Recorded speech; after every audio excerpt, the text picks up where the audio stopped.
Hello, everyone. Welcome to Geeky Geezers. I am your host, PaPa Pacelli. This is my co-host, Aged Boomer. Oh, wait. Okay, click. Take two. Okay. No, I'm the Aged Boomer, and he's PaPa Pacelli.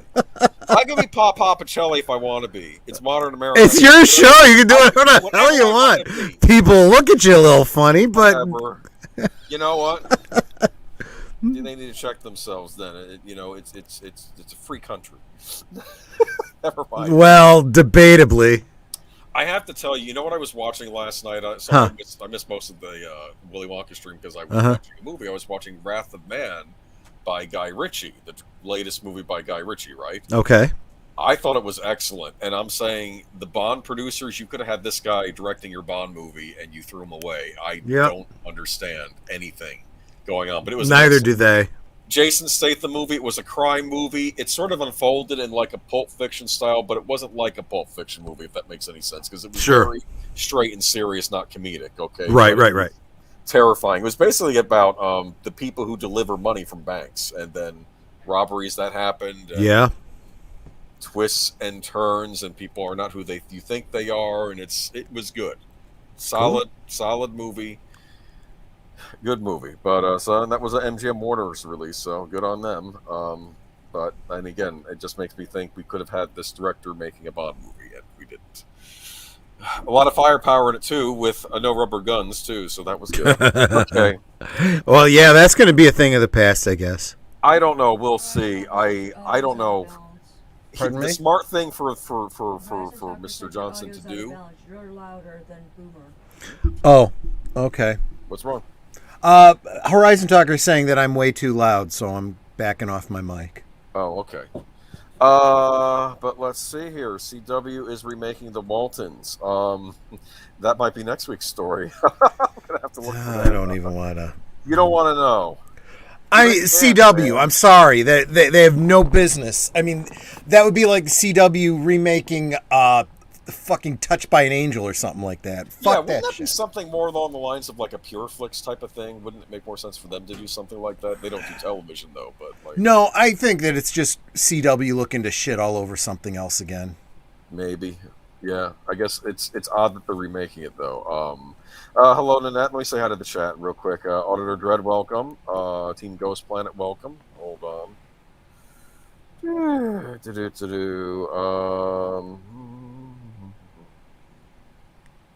Horizon Talker, welcome. Nope. Just want to let you guys know your audio is kind of out of balance. Troy's about 20%. Oh, my audio. Does my audio sound okay? No, it's probably just I'm too loud. I backed Okay. off my mic a I bit. didn't do the me thing before I came on. Rosefire, welcome. Cool. Yeah, you don't usually make it live, but you always leave cool comments after the fact. Yeah. Okay. But so here we are tonight Yeah. on a lovely Sunday. Have you gotten your turkey yet? Yeah, we actually got two. We got two turkeys because we hadn't gotten our ham yet for Christmas. So we were like, let's get two turkeys. It was the only two turkeys they had. No, they had 5. Oh, they did have 5? Okay. So they were down to their last 5. And we got two turkeys because I said it's entirely possible to have a second turkey for Christmas, but we were able to find ham when we went to Target, so we were okay. I'm trying to think what people use. I guess ham can be had any holiday, but I always used to associate it with Easter. Easter. Yeah. I could see that. Turkey for Thanksgiving. I guess turkey also for Christmas, right? That's You usually could do turkey. My family just always did a ham for Christmas and ravioli. You know, we Italian. Do, you know what we do for Christmas? We do duck. Nanette doesn't like duck. Duck is an acquired taste. Not everybody likes it. It is. It is. It's very much dark meat and kind of oily. Kind of oily. Yeah. Okay. Okay. Rosefire. If it tastes like shoe leather, it's because someone didn't prepare it right. Not drinking now, Rosefire. Still a bit. Oh, you had some mimosas at brunch today. Okay, well that's cool. Hey, what are you sipping on, Mister Pacelli? Diet Dr Pepper. It's a work night. I drank hard this past week. I was on a couple of streams throughout the week, and so I was on Paulie's stream, so I had Tequila Sunrise on Wednesday. Thursday, I had an adult root beer, with root beer flavored vodka. Friday night, did I have the same? I think I had the same. And then Saturday night, I had a bunch of chocolate. I had 2 chocolate martinis and a bunch of chocolate shots. Oh, you stole mine. That's because I stole Nanette's because she, I stole her drink. Putting it down. She made the mistake of putting it down, and I drank it. Right. That sounds nice. So yeah, I'd say a 4-day bender probably deserves all sober to Sunday up on. Yeah, well, I'm actually gonna have an easy week. I don't have any streams during the week this week. It's weird. I have yours on Friday. That's it. I misread Rosefire's comment. I thought she said something about her cousin being a crackpot, but my cousin is making a turkey roast in the crock pot. It's tender and juicy that way. Okay, now I got to tell my story there. Okay, we had some friends. This was like 5 years ago. We had some friends over for the first time. We made our turkey in the crock pot, and we were concerned about the time. We weren't sure how quickly it would cook, but I figured it would cook faster than in the oven because, all the heat is very, centralized. It's not this big oven. It's this, smaller crock pot. And when I thought it was done, I opened it up to take a look at it. And do you remember what the turkey looked like in National Lampoon's Vacation?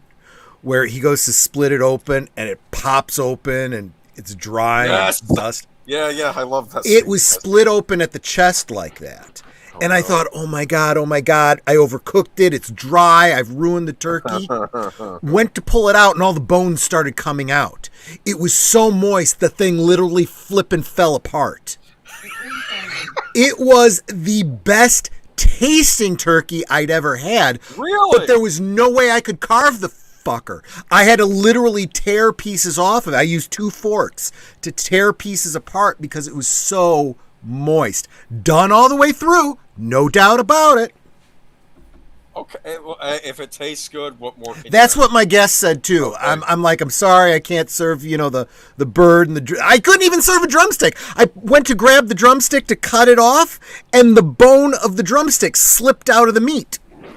Okay, well, I'm like, yeah, okay, this is going to be a really...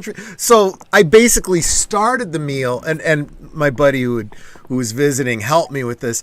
What I would normally do at the end of a night is, finish carving up the turkey, separate the white and the dark meat to put in the fridge. Basically, he helped me do that at the beginning of the meal to serve on 2 separate trays.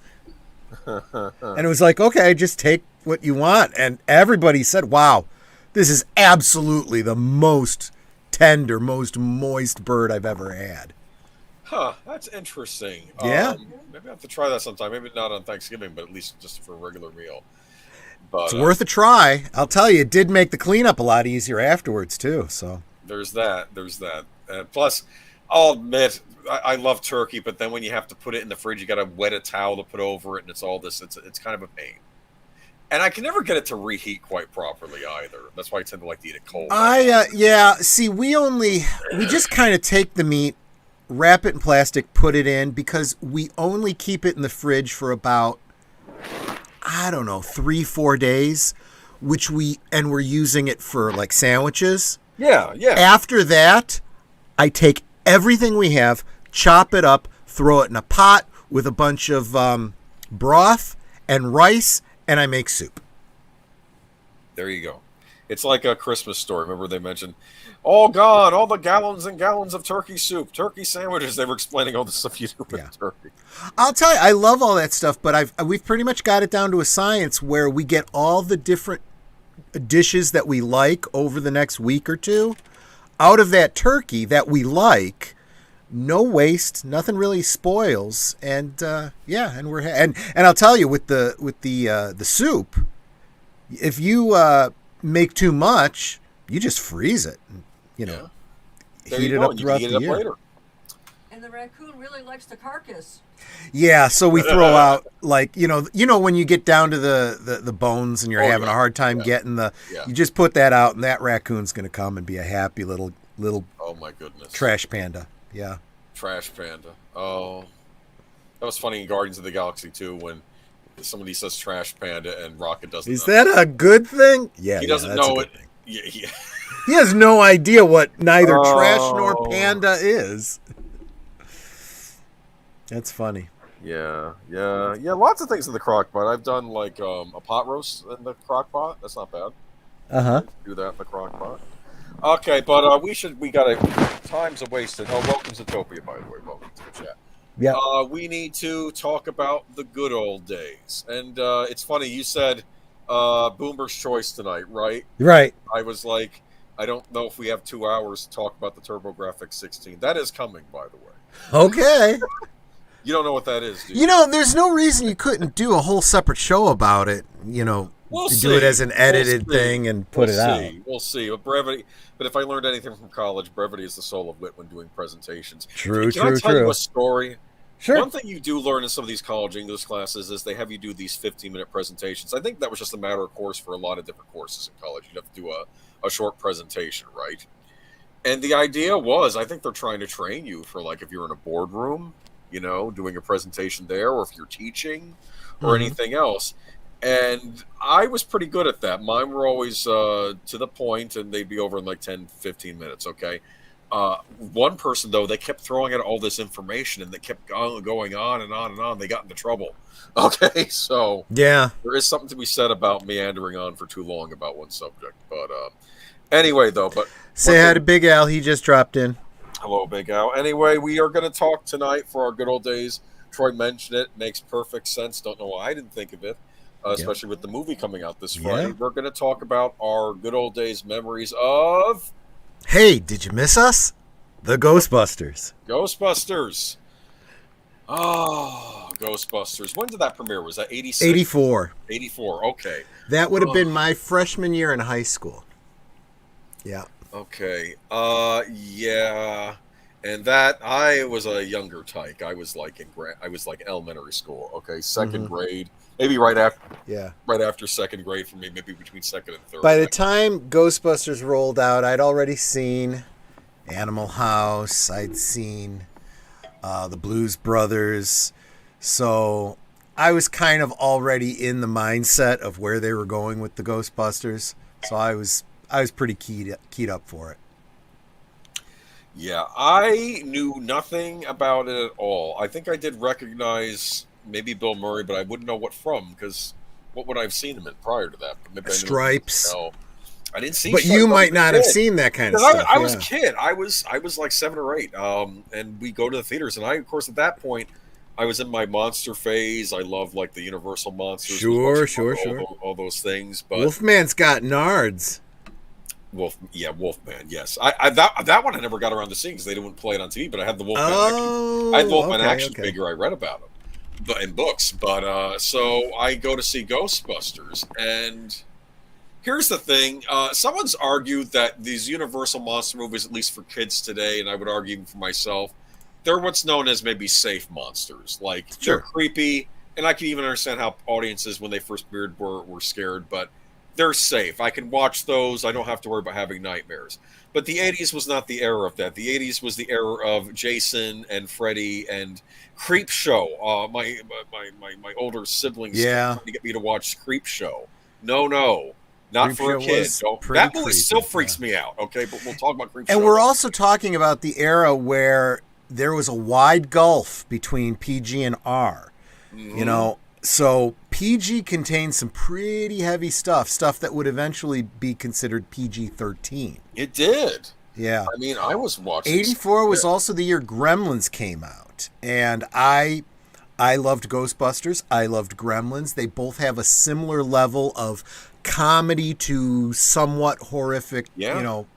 And I wasn't really scared by them in 84, but I look at them now and I go, yeah, I could see where this might not have been too cool for kids. Yeah, I think they came out either the same weekend or close to each other. They were pretty close, and Ghostbusters was a huge budgeted movie compared to Yeah. Gremlins, but Yeah. they both did well respectively to their budgets. I didn't see Gremlins in the theater. I did see Ghostbusters in the theater. I don't know if I want to talk about my embarrassing story, or should I let you go first with your theatrical experience with Ghostbusters? I actually don't have any, major memory of. Okay. I mean, I went, I enjoyed it. I saw it with some friends. I think I may have seen it more than once because I probably went to see it with my mom too. But I mean, that was a big year for movies. That was the year that Dune came out. That was the year that Gremlins, Nightmare on Elm Street, Indiana Jones and the Temple of Doom, Search for Spock. That I saw in the theater. I remember seeing that in the theater. And you were right. The final chapter. What was it? Friday the 13th, the final chapter. Yeah. So you're having all these movies, and it's like when you're a kid in the Footloose. '80s, the movie makers like to mess with kids. Let's not pretend. Okay. Yeah. These were the older boomer types making these movies now, and they were messing with us young Gen X kids. And you were an older Gen X kid, but yeah, they liked messing with kids. I go to see Ghostbusters, right? Okay. Mm-hmm. I'm in the audience. I had a horrible experience with Raiders of the Lost Ark when I saw it on video. My dad rented it. The first We were all one? watching the first one. Yeah, Raiders of the Lost Ark. This scene with the Ark of the Covenant, the ghosts pop out, or the angels, or whatever they are, and I see faces melting off, Yeah. floating, and I don't need to be seeing that when I'm 5, okay, or however old I was.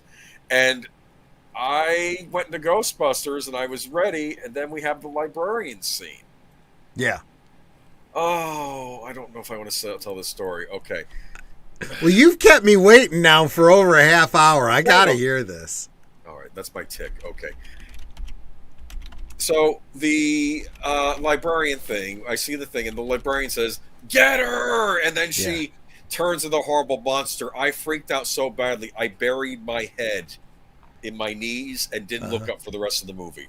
Really? Oh my gosh! I don't. That was like that. I mean, there wasn't much scary after that. I know that, and I think even like I don't know if my brother or somebody else with me was saying it's not that bad because you can read. No, I was. Oh no, and that's something I never lived down, and thank goodness I was smart enough never to tell anybody else about that, not to expose myself. Oh crap! Okay. Yeah. No, that's an embarrassing childhood story, but I that scene freaked me out. And it's funny looking back on it now because I don't know if it was like a test of courage, but I would eventually keep watching scarier and grosser horror movies as I got older. And, of course, since then I've seen Ghostbusters 100 times. I even watched the movie when it came out in video and realized, oh, I really was a dumbass. There wasn't much worse than that in this movie. It's just a comedy, but Anyway. Wow. Has your opinion of me sunk a little bit? No, I mean, I was a kid. I was 8. Dude, I didn't know any better. I've told the story about the first time I saw Poltergeist and the guy pulling his face off, and I kind of freaked out about it. And I wanted to leave the theater, but my mom was like, no, I want to see this movie. And she took me to the back of the theater, and I didn't watch the whole rest of the movie after that. And then we left when it was done.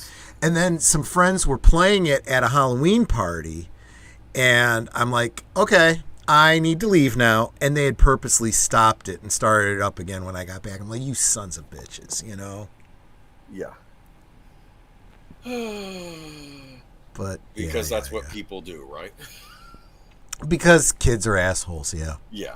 Pretty much all kids are.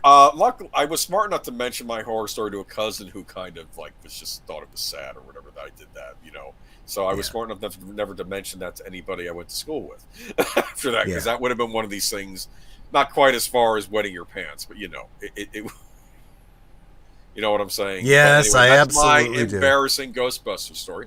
But I watched it repeatedly when it came to cable and video and loved it afterwards. And then the real Ghostbusters happened, and I was a big fan of that show. And I'll tell you what, there was some episodes of that were pretty darn scary too.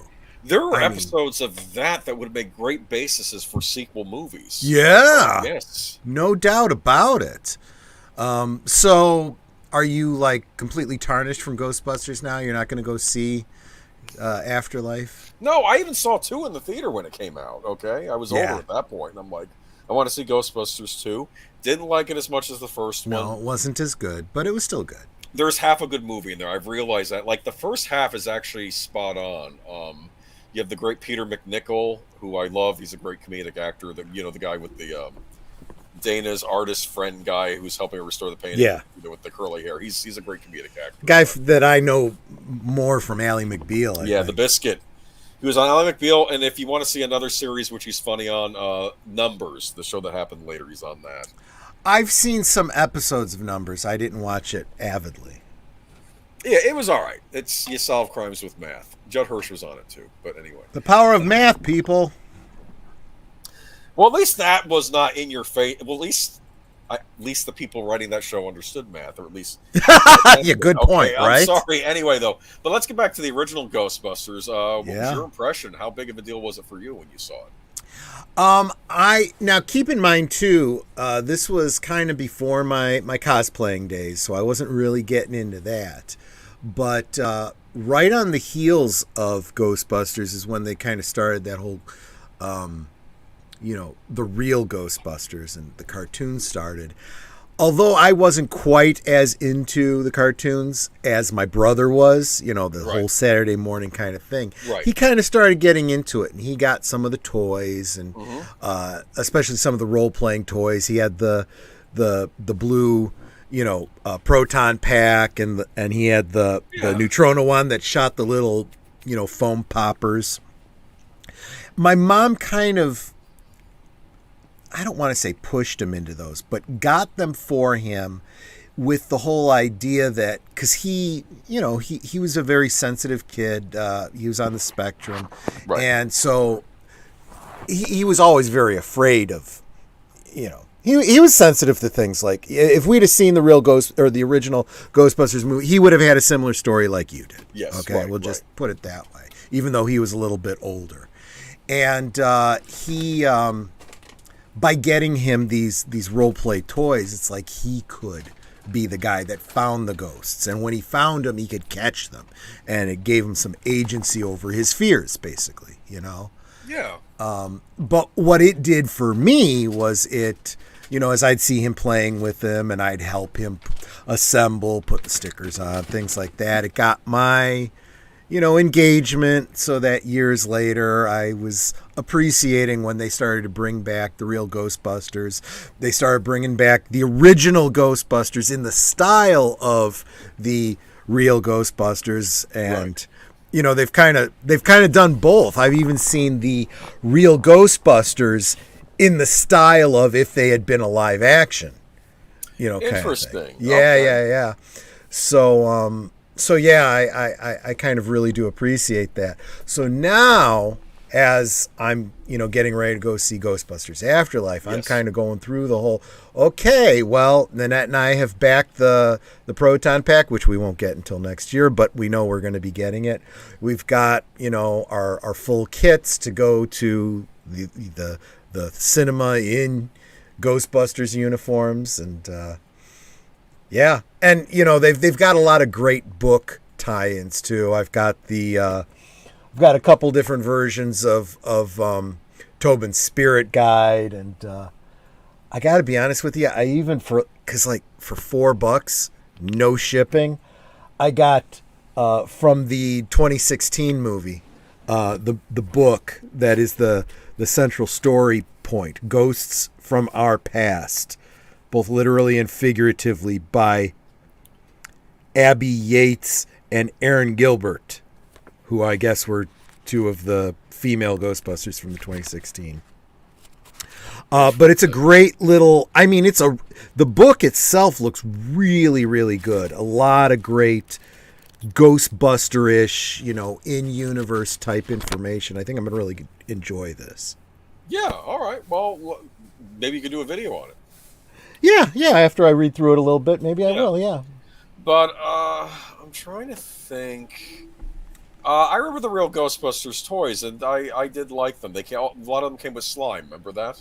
Yes, they did. I didn't think they just called it ectoplasm, right?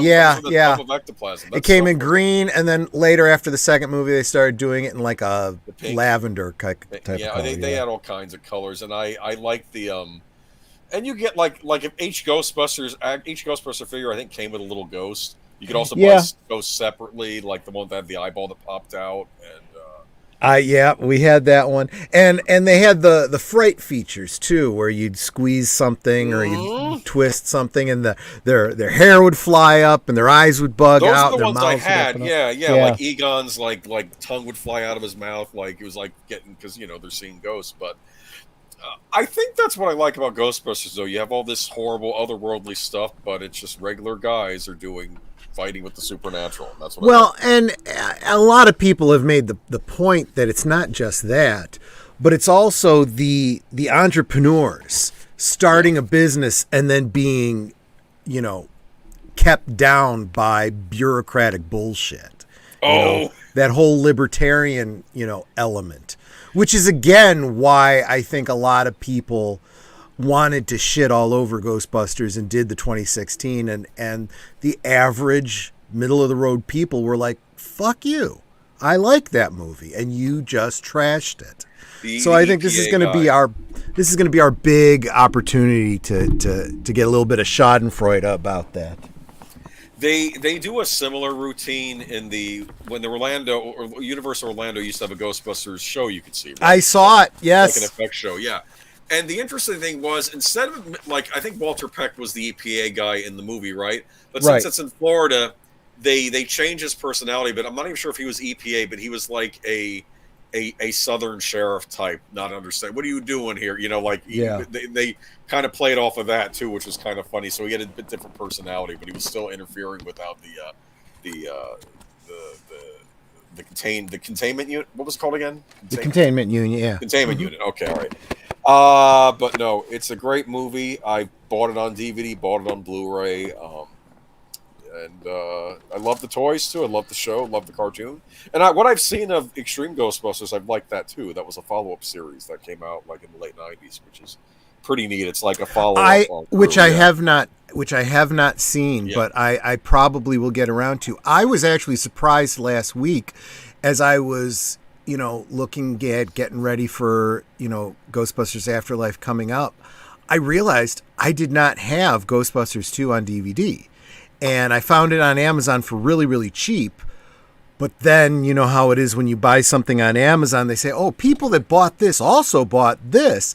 And I saw they had the complete real Ghostbusters for a very reasonable price. And I'm like, well, fuck it. I'm going to get that too then, So. Hey.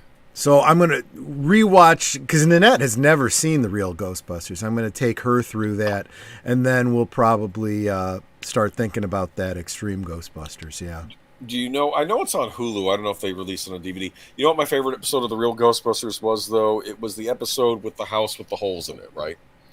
And every time they'd shoot a hole, a ghost would pop out. Remember that? I don't remember that. The bigger the hole, the episode. worse the ghost. And it was, I think Ray ends up getting sucked into one of the holes, and they have to pull him out, and his hair's turned white. Yeah. And he starts.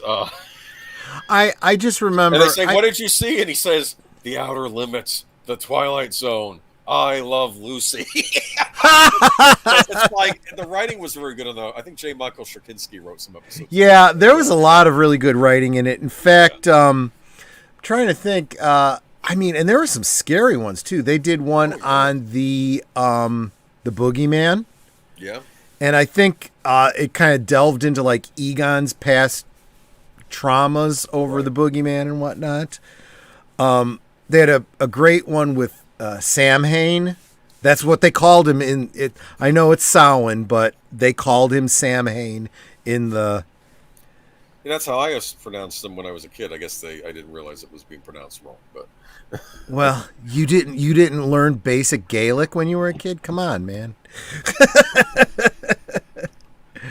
But yeah, I mean, I love that stuff. But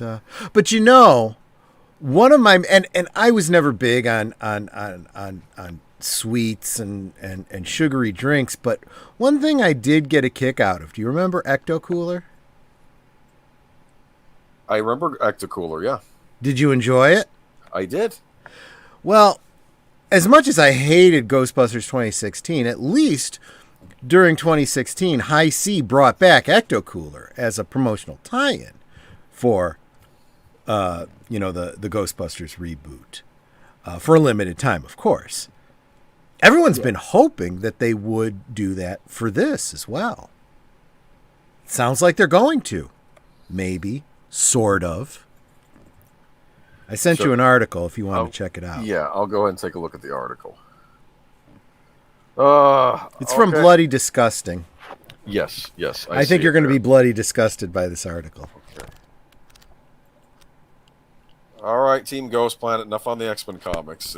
I'm sure it's as awful as it is, but all right. I'm going to go ahead and read from this article. Okay. Remember when Ecto Cooler made its triumphant return to store shelves for Ghostbusters back in 2016? Well, no, I don't remember that at all. I remember it. I got a case of it from Amazon. Did you know that? Did you really? Yeah. When it got cheap, not when it was. They were charging an arm and a leg for it when it first came out. And then eventually people stopped buying it, so they were trying to load it. Then I got it then. But, well, the beloved pop culture beverage is also coming back to life as a tie-in with Jason Reitman's brand new movie, Ghostbusters Afterlife, in a much more limited capacity. The official High C account just tweeted a fun retro-style commercial for the Ecto Cooler tonight, teasing that Ecto Cooler has escaped from the vault for an exclusive commemorative drop. What exactly does this mean? The tweet also teases, while this won't be available for purchase, boo! Yeah. Show us the drink High C in Ghostbusters and you may get slimed. What does that mean? In other words, you won't find Ecto Cooler in any store on the shelves this year. Rather, the brand will likely be sending limited number of bottles out to fans on a promotional basis. So tweet out those green hearts and hey, you never know. So I guess this is like you're going to win a bottle of Ecto Cooler. Is that what this is? I guess, yeah. All right, so that's kind of neat. I don't know. But, yeah, I had heard about this about a month ago, and I guess this is they're finally giving the details on it. All right, so it'll be pretty cool. What do you think? You gonna tweet? You gonna tweet? You want to get? Yes, you know but not because I really care about winning some Ecto Cooler. I just really am pretty big on trying to promote this whole Ghostbusters thing. So if I can, find something to share and put it out on the interwebs, and maybe get people thinking, maybe I'll go see this Ghostbusters movie. So much the better. Because honestly, my whole thing is, and it was the same thing with Alita, this is our opportunity as a fandom to make something successful and send a loud, clear message. A much louder and much clearer message than not going to the theater at all and being a pissant and, Well, what did we see lately? I think I posted on your MeWe network. I said, Hugh Jackman had a video, remember? Yeah, Hugh Jackman.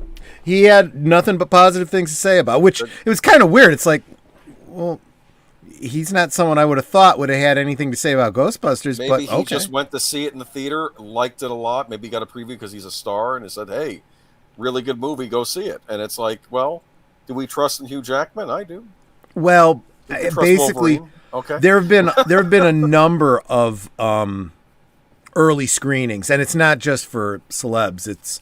It's been for fans and stuff as well in different locations, and everything that's coming out about it has been absolutely positive. I have heard nothing negative. In fact, the only negatives I have heard have been from some shill media outlets, and the worst that they could say is they could bitch and moan about fan service, and yet they still give it good reviews. So I'm like, okay, fine. If that's the worst you can say, and then you give it a good review, that sounds pretty positive to me. Yeah. So I'm looking forward to it. You're going to see it Friday night, right? I'm going to see it Friday night, and then I'm going to rush home so that I can, get myself my own homemade Ecto Cooler and talk about it. Sounds good. And that'll be an interesting. Will it be green at least? I hope. It will, of course, be green. Yes. All right. Yeah. So I'm excited, and that's why the icon that I'm using. That's my Ghostbusters icon. I'm holding the trap. I've got the proton pack on my back. Moogly, the no ghost patch on both arms. Yeah, looking forward to it. Yeah. Moogly, huh? No ghost. All right. Yeah, did you know that? that the No. name of the ghost in the no ghost patch is Moogly. I didn't know that. Yep. That's a little bit of trivia for you. Okay.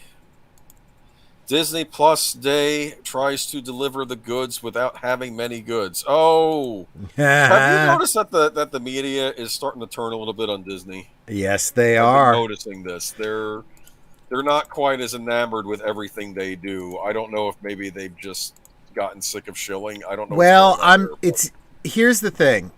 They're only going to shill if they feel the need to, right? Right. If they feel like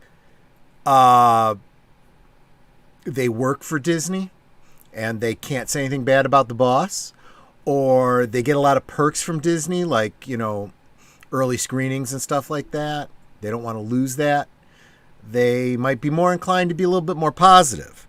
But, and this is what Comrade Pasha has speculated, he says, but if Disney comes to you and says, you know what, I want you to be honest. No, I mean it. Really be honest. Go out there and say what you really think. And then they do honest reviews and we get what we get. And what's the upside to that for Bob Chapek? He's playing a long game to get rid of Kevin Feige and to get things to turn around for Marvel. Yeah. At least that's the going theory. Well, let me read the article. Let's see if Yep. any of this is maybe sending a message. Okay. Yeah. For 3 hours on Friday morning, Disney flooded social media with a main street parade of first looks, announcements, and title treatments for at least 45 series features and specials set to debut on its streaming service Disney Plus. The promotional cavalcade covered every section of the service: Marvel, Lucasfilm, Pixar, Disney Animation and Live Action, and National Geographic, as well as some offerings for Hulu and Star Plus as ostensibly part of the company-wide effort to celebrate the streamer's 2-year anniversary, dubbed Disney Plus Day.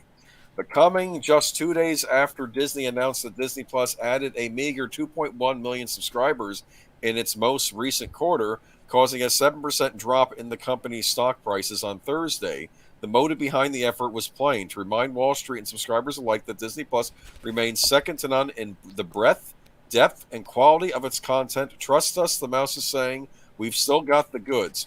The only problem was that, with a few standout exceptions, the Disney Plus Day effort didn't actually deliver much by way of mind-melting footage or genuine news. And for a company that has prided itself on delivering top-flight production value, especially for company-wide public-facing events, it was odd in the extreme experience almost all of Disney Plus presentations through a single vestigially long Twitter thread. Kind of not cool, actually. Yeah. Disney is also dealing with the unfortunate champagne problem of competing against itself. The company's 4-hour Investor Day presentation, December 2020, was an unrelenting firehouse of news from across the company, with special focus on over 60 new titles exclusively on Disney Plus, including 10 each from Marvel Studios and Lucasfilm. Many of the titles highlighted during Disney Plus Day on Friday with trailers and first looks, in fact, were first announced a year ago during the investor presentation, including the live-action features Disenchanted. Is that a sequel to Enchanted, I assume? I don't know. Hocus Pocus 2, animated series Baymax, and Tiana, and docu-series Welcome to Earth with Will Smith and Limitless with Chris Hemsworth. One of the bigger announcements, the Predator prequel Prey, wasn't for Disney Plus's domestic service. Instead, the title will debut on Hulu in the United States and Star Brand on Disney Plus in international markets and on Star Plus in Latin America. This makes me think of something. Do you think that Disney would have been smarter just to have made Hulu and Disney Plus one complete package and they just throw in Hulu with it, as opposed to it being like a bonus thing you could buy them separately? That is a hard question. Or maybe just call the whole service something else. Because here's it why. It comes with Disney, it comes with Fox, it comes with, ABC, it comes with all these things instead of it just being... From a marketing standpoint, I do understand the idea of keeping your Disney Plus separate from your, let's say, your 20th Century Fox stuff, okay? Your adult audience and your family audience, okay? And if you are the type that wants both, you can get both. But if you only are going to be consuming the child-friendly stuff, maybe you don't want to have to pay for that extra stuff. You get more audience if you could sell them the portion they want rather than have them opt out because of something a little bit more expensive. My thought. That was the answer. So HBO Max would be selling, we're a complete service. There's, of course, HBO Kids, probably section on the site, but then also, or HBO Family, but then there's also the adult stuff. But Disney wanted to segment that stuff out. Okay. Yeah, and I could totally understand that. They still have the problem of a lot of 20th Century Fox related content that doesn't make a lot of sense on Disney. You know, it's like a Predator series. It's only technically Disney. You know, I mean, someone made a joke about the alien queen now being a Disney princess. It's like, okay, that's funny for the memes, but the reality is you probably don't want to mix, you know, ice cream and broccoli. You know, yeah. They're both good things, but separate. You know, I'd say ice cream and bourbon, but they've probably done that already. No, ice cream and bourbon does go well together. I can imagine, yeah. Yeah. But here it goes on to say Lucasfilm's presence was also surprisingly muted for Disney Plus Day, given the scope of the company's announcements for the streamer last year. To build anticipation for the Book of Boba Fett in December, the company debuted Under the Helmet, The Legacy of Boba Fett, a 21-minute retrospective documentary on the iconic character, but neither the series adaptation of the 1998 feature Willow with Warwick Davis, nor the Star Wars spin-off series Obi-Wan Kenobi with Ewan McGregor showcase any actual footage from the shows. Instead, Davis introduced the film's cast in charming tongue-in-cheek video, while McGregor and director Deborah Chow showed off some concept art and teased the confrontation between Obi-Wan and Darth Vader. There were no mentions, let alone updates, of Andor, the Rogue One prequel series starring Diego Luna, or Ahsoka, the spin-off of The Mandalorian starring Rosario Dawson. But then again, we all know that they've already announced that all that stuff was being pushed out. You know, everything, literally, from Lucasfilm has been delayed. We already knew that before the Investor Day. So this is not a big shock to us. Yeah. It goes on to say Disney Animation's Big Hero 6 spin-off series Baymax unveiled a new trailer. The Pixar's presentation, including announcement of Cars spin-off series Cars on the Road with Owen Wilson and Larry the Cable Guy, and previewing Win or Lose, a series set at a middle school softball game, also didn't include any finished footage. It's interesting they're doing a Baymax series. Are you familiar with Big Hero 6? I am, yes. I was expecting that to be a bigger deal for Disney Animation. Like we'd be getting more sequels to that and things this year. Because it's sort of a Marvel property. I mean, I don't think it's tied to the MCU, but it is a Marvel comic. I believe it's based on a Marvel comic, and I thought they were. Yeah, but I also felt like it fell more under the Pixar kind of. It was, but it's not I don't think. Hold on. That's a good question. Disney Animation. Here's the thing. It gets confusing with Disney because they own. Because here's the thing, it's easy to confuse Walt Disney Animation with Pixar because Walt Disney Animation went to computer animation, and you see Big Hero 6. Even I was thinking that for a sec. That's a Pixar movie, but it's not. That was actually just regular Walt Disney Animation doing that movie, and then Pixar does its own stuff. You know what? Confusing. Real quick, I did want to ask Rosefire. She said she threw Star Wars in the trash when the whole Gina thing happened. So I want to ask, and I really want to ask this of all fans that are saying similar things. What if we get some big Gina revelation like we did with Luke Skywalker at the end of the last season of Mandalorian? They are not going to do any kind of an announcement and say, yep, she's coming back, and everyone be excited, now go re-up your membership to... What they're going to do is they're going to wait. And I mean, because the rumors are that she's already filmed some stuff for them. But, you know, we won't know for sure until they air it next year or the year after. And then, you know, you'll be behind the curve because you haven't seen the last season of Mandalorian. You haven't seen the Book of Boba Fett. You haven't, you know. Well, I mean, and I understand people who got angry about that. I mean, you were furious when that happened. I remember when I sold my stock in Disney when that happened. You were fed up with them, and so was I. I don't believe it was Jon Favreau or anyone on the staff of those shows that had anything to do with that. Exactly. That firing. I think it was other people inside Lucasfilm, which we're not positive. Rumor. Pablo Hidalgo. Just saying. Yeah. Yeah. But there has to be some realism here too. It's like, okay, well, what do you want them to do? Okay. I mean, if she comes back, great. But I mean, the powers that be over there that are now the powers that be that want to fix this, what do they have to do in your opinion? How do they have to castigate themselves in order for people to forgive them? You know, and say, you know, this was a terrible thing that happened, but it was the catalyst that led to a fan revolt that allowed Bob Chapek to say to Kathleen Kennedy, "The fuck you doing here?" Yeah. And it's very clear. Things changed immediately after that. After that, things started to change, and for the better from the point of view of fans. And so again, I say, if you never want to do anything positive, if you never want to give them an attaboy when they start doing well, then, you know, Star Wars is done, and you should just, you know, not worry about it. It's over for you. Let's see how this goes. They have a great showrunner for Book of Boba Fett. It is Robert Rodriguez. We loved what he did with Alita. Plus, he has a much longer career in Hollywood besides that. I these days, right now, I was even talking to you. Maybe I mentioned this in the beginning of the stream with Guy Ritchie. How I loved that last movie he did, Wrath of Man, and how he really should have done the Bond movie. I'm honestly getting to the point where I think we need to go back to following the talent, following directors, rather than following properties, because properties can be shit or they can be good depending on who's headlining them. That's how I'm looking at this thing. Yeah. But as far as Gina Carano, we'll see. Maybe she will show up again. I could tell just from her interview with Ben Shapiro, I don't think she had anything against Favreau or even... Absolutely not. I don't think she had anything bad to say. Well, and you keep hearing all of her co-stars coming out and saying how they loved working with her. And you know what? To say that... Yeah.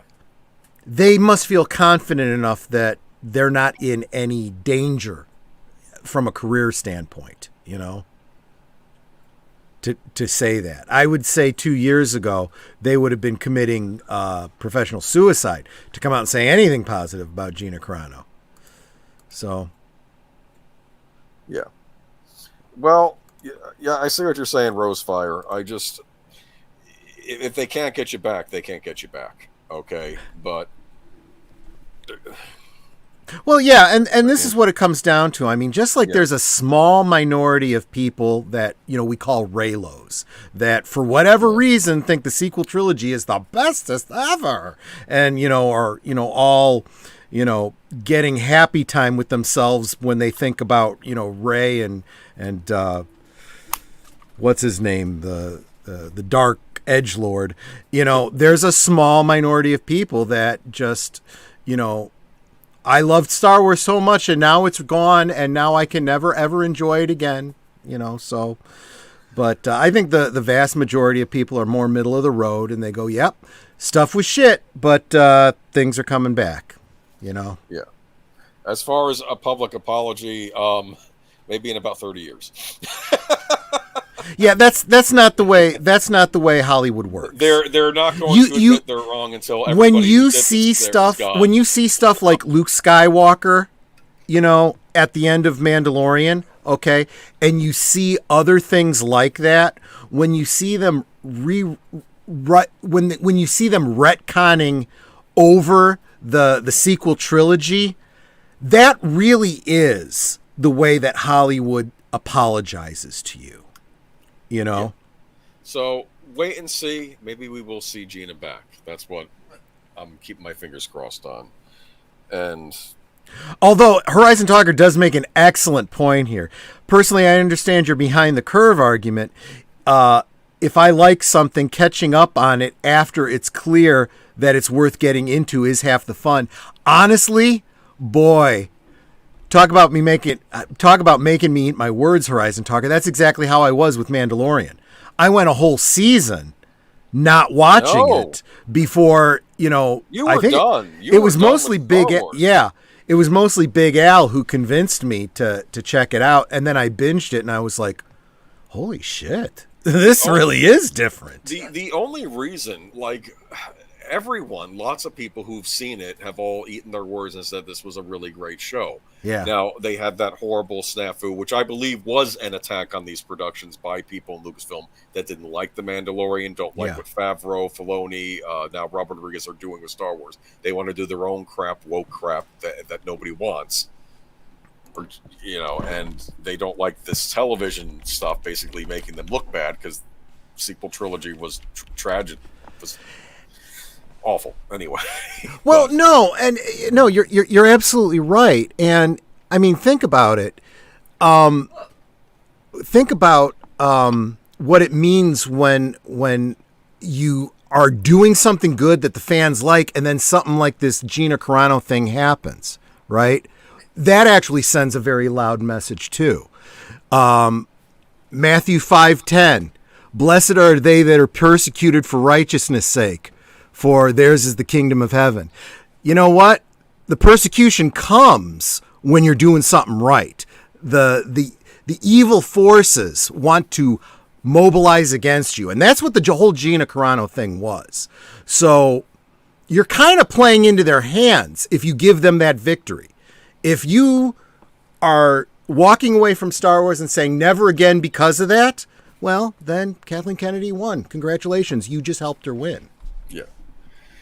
Basically, wait and see. Yeah. That's how I'm taking it right now. But moving on to Marvel. Okay. I'm going to read a bit about Marvel, okay? Mm-hmm. So without not much to show off, Disney turned to Marvel Studios to deliver the biggest impact as it has for the better part of a decade. Marvel obliged with a 14-minute special that debuted directly on Disney Plus rather than Twitter. The sizzle reel managed to squeeze in an extended trailer for Hawkeye, Moon Knight, She-Hulk, Ms. Marvel, Hawkeye spinoff series Echo, what? WandaVision, Agatha, House of Harkness. Yeah, a bunch of stuff that, I mean, honestly, this isn't too dissimilar from a year ago with the investment call on Star Wars, right? It's a bunch of stuff being announced, and you're going, who asked for this shit? You know, but then again, I will point this out too. How many of the projects that were announced last year at the investment call have we seen? Yeah. Have actually come to fruition, have started filming? And how many of them have been put off, shelved, and canceled outright? Yeah. So when you see something like this, you go, okay, let's see what actually ends up making it to screen, you know? But let's see. And their first crack at the X-Men franchise, which we'll talk about in a little bit. Yeah, apparently Team Ghost Planet is really eager to talk about that. I mean, apparently some strong opinions there. Okay. Anyway.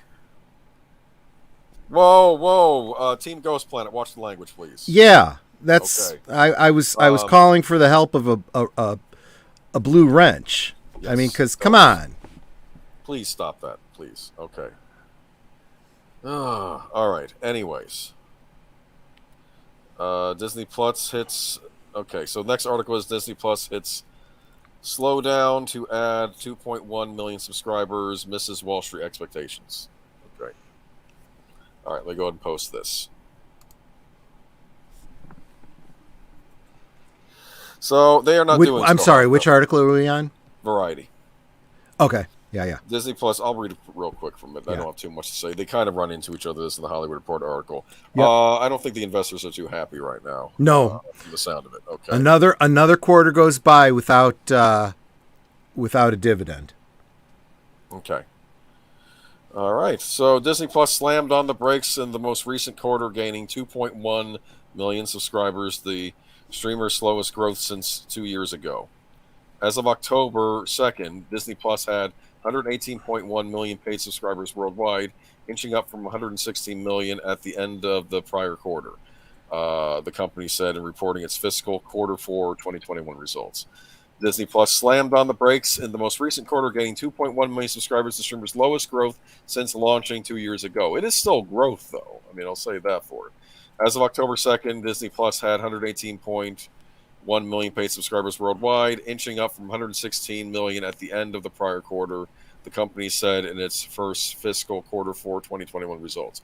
We continue to manage our direct-to-consumer business for the long term and are confident that our high-quality entertainment and expenses into additional markets worldwide will enable us to further our streaming platforms globally, JPEG said in announcement of the fiscal quarter 4 results. If we go to the next one, Disney stock drops as analysts cut price targets, debate streaming outlook. So they're not being too positive on Disney Plus. Well, and here's... You got to go back to Bob Iger, okay? He set up an expectation that Disney has not lived up to, and it was an unreasonable and very foolish expectation. What did he say? When he said they were jumping into the streaming game, he said, we are going to drop all of our content, and it's going to be the biggest thing, and we're going to dominate. That's not what they actually did. I mean, I've talked about it. I've said many times that Disney has so much content they could put out there, and they're not doing it, right? Yeah. No. And actually, I haven't done a dollars and cents analysis, but from a lot of what you've said and some other people that I've heard from, it actually sounds like HBO Max has more content than Disney. Well, hold your horses because we'll talk about them later. Well, okay, but here's what I'm getting at, though. When you and I, my impression was they were looking much better than Disney Plus. Yes. Sure. Okay. And when you talk about, I mean, even when you're having a discussion like Hulu, Disney Plus, and all of the ABC and 20th Century Fox stuff, it's like, yeah, we're talking about different options and the pros and cons of that. These guys that make the big bucks should be all frickin' over that, and saying, how do we maximize our subscription service? It's not by putting a bunch of shit out there, new content that nobody asked for. It's putting your entire backlog of stuff that's classic that people do want, Mm-hmm. Yeah, exactly. They want access to the back catalog. So when you don't get it and people start going, well, you're putting out a bunch of shit that I don't want. You're not putting out the stuff I do want. I got to decide. Am I going to spend my budget on Disney Plus, or am I going to spend it on Disney Plus and Hulu, or am I going to go to, HBO Max or, Netflix? Because the fact is, most people don't have the money to have 3, 4, 5 different freaking streaming services. They want the best content value for their buck. Okay, that's what they want to do. Okay, and if Disney's marketing people and the people in charge of their streaming service can't figure that out, that's how they end up in the situation they're in, and that's how stock values drop. And again, I think this is again. Another Bob Chapek, knowing this. Everything I'm saying is the kind of stuff that any basic economics student knows in their freshman year in economics.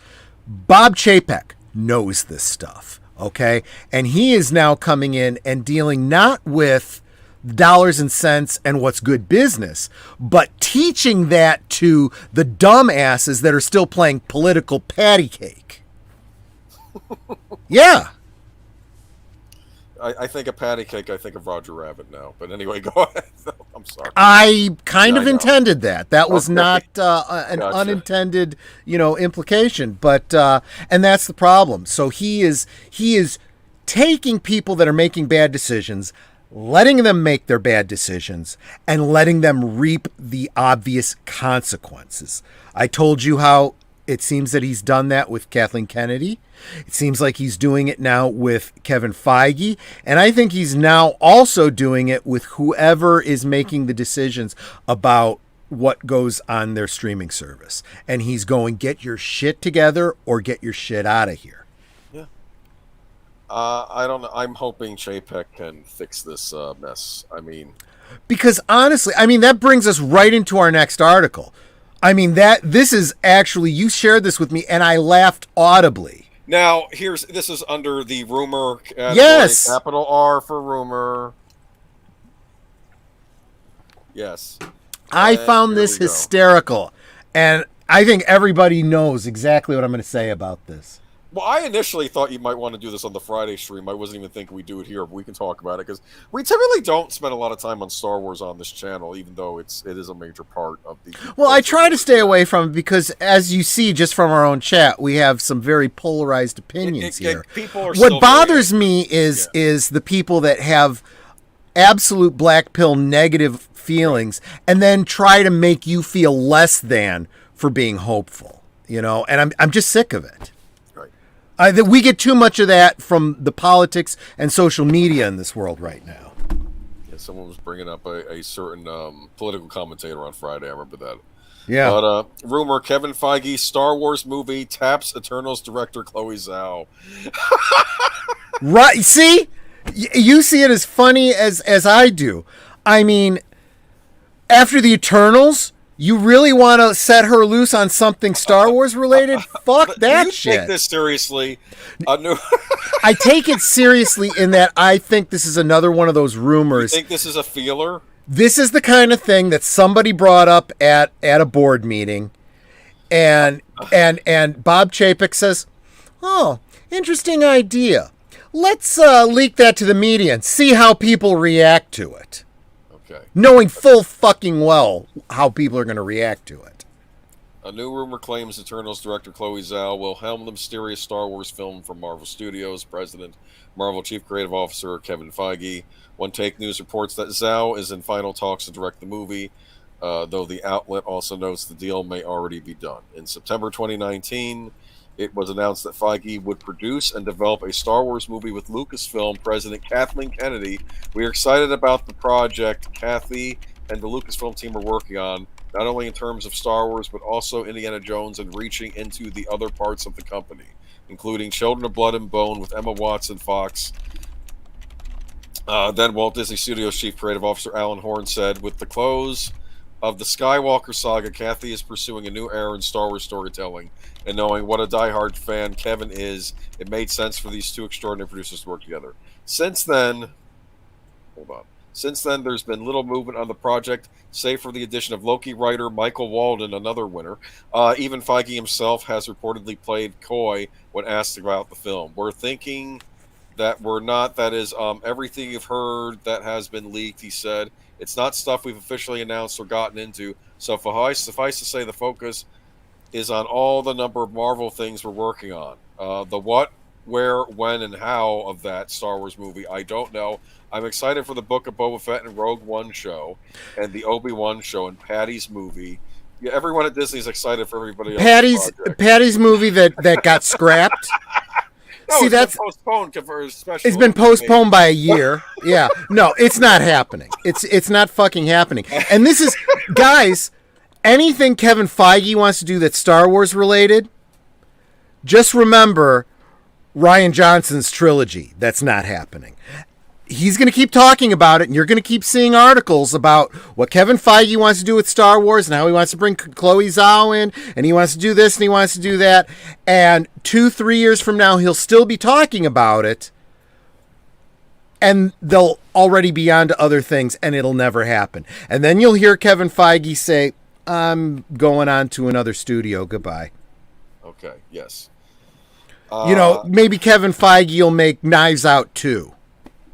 Knives Out 2 is already happening. It's whatever. And they paid big bucks. Rian Johnson, I think even Stephanie Janicek made a point. We may not like the guy, but he was actually very smart because he secured deals right after he did Last Jedi. Oh yeah. And if Knives Out did well, don't know why, but it did well. So he at least has that, and he's going to make money off of that. Well, I think it was Amazon paid big bucks for the 2 seasons. And God love him, go do your thing somewhere else, And I will not be watching it. But I won't either, but I honestly don't care, He is responsible for all of our headaches. Abrams, too, though. Abrams is another one who is very, very good at doing something, ginning up the popularity, getting a long-term contract, getting his money, and then continuing on with it as a zombie franchise. By zombie franchise, I mean it's now shit, and they just keep putting it out. And the reason they're putting it out is because they've already paid out all the money to J.J. Abrams, and the best they can do is just put out the shit and try to get as much money as they can for it. Yeah. But I can. There's I no can. love of filmmaking, except we do have, like I said, that we do have directors like Guy Ritchie who made a movie I really enjoyed that I watched last night. I can almost guarantee you though that this Chloe Zhao directed Kevin Feige Star Wars whatever the fuck it is not happening, because I could totally hear Jon Favreau going, "Oh hell's no, no." Yes. You know what the problem is? They think that they can announce 10,000 Star Wars projects. Favreau at least strikes me as having a plan. Yep. Which got disrupted. You notice he had to cancel Rangers because of the thing about... Well, and here's the other thing. Keep in mind, Favreau is the one who had the plan that created the Marvel Cinematic Universe in the first place. It wasn't Kevin fucking Feige. Kevin Feige is the one who ran it into the ground. He turned it into a zombie franchise. Yeah. Well, I told you, as people have commented, it's like a video game that you've beaten and you keep running around the open world after you've beaten the game, right? Isn't that what that feels like? Okay. Exactly. There's no more story left. Now we're just, looking at the scenery. Okay. So I'm going on to the next story. Okay. Yep. Now, this is about a certain cartoon show that is beloved by many. Yeah. So I'm going to talk a little bit about this, and I'm going to have my own 2 cents on it, and this is what we're going to say. Okay, let me read it to you. The X-Men's long-awaited entrance into the Marvel Cinematic Universe may be a long way off, but in the meantime, Disney has other plans for Marvel Mutants. As part of its Disney Plus Day, studio announced Friday that it will resurrect the beloved 90s cartoon X-Men the Animated Series on the streaming platform. In an homage to the show's original run from 92 to 97, the new series will be called X-Men 97, picking up right where the heroes and villains left off. Disney unveiled the news using the popular meme of X-Men the Animated Series Wolverine looking mournfully at a picture frame in bed. In the scene from the original show, Wolverine gazes at a photo of his teammates Cyclops and Jean Grey because he has a crush on the latter. The picture is often superimposed with different images and on social media. In this case, Wolverine is looking at the new logo for X-Men 97, which is set to premiere in 2023. This is the first X-Men title produced by Marvel Studios. Disney's head of streaming television, Brad Winderbaum, said in a statement, "What an amazing first step to reintroduce audiences to the X-Men with a look at one of the most pinnacle eras of the X-Men comics, which was the 90s. He continued the iconic style that has its roots in Chris Claremont and celebrating Jim Lee, and then again in the animated series. Over the years, we've met with so many filmmakers who have come to pitch on the various projects. The touchstone we hear over and over again is X-Men the Animated Series. X-Men 97 will bring back the original voice actors, Cal Dodd, Lenore Zahn, George Buzz, Allison Seeley Smith. So they're getting the voice cast members, and I believe the writers that the husband and wife writing team are also involved. I don't know to what extent. So a lot of YouTubers. I mean, that would be the winning formula, right? I mean, if you want to continue something, get the band back together. I am interested in this because it's going to go one of 2 ways. Okay, this would actually be a very smart way, if they know what they're doing, to reintroduce the X-Men and tell people that Disney can handle the X-Men. Fox had that movie franchise for a while. Mixed bag, but I did enjoy it. It could be schlocky at times, but I did enjoy that. I loved Hugh Jackman as Wolverine too. So good cast all around actually in those movies. But Professor X, Patrick Stewart. Who else do you want as Professor X? Well, Patrick Stewart, right? Yeah. But you had the animated. It all started with the animated series in film format, and I remember that aired alongside his Batman the Animated Series. Different kind of cartoon than Batman the Animated Series, but. And now they want to do a sequel animated series. I'm seeing a lot of YouTubers already screaming. They're not happy about it. I think part of what this is, I think the whole He-Man thing. Yeah. I think there is a knee-jerk thing right now because of what happened with He-Man. Because He-Man, we're the Masters of the Universe cartoon on Netflix.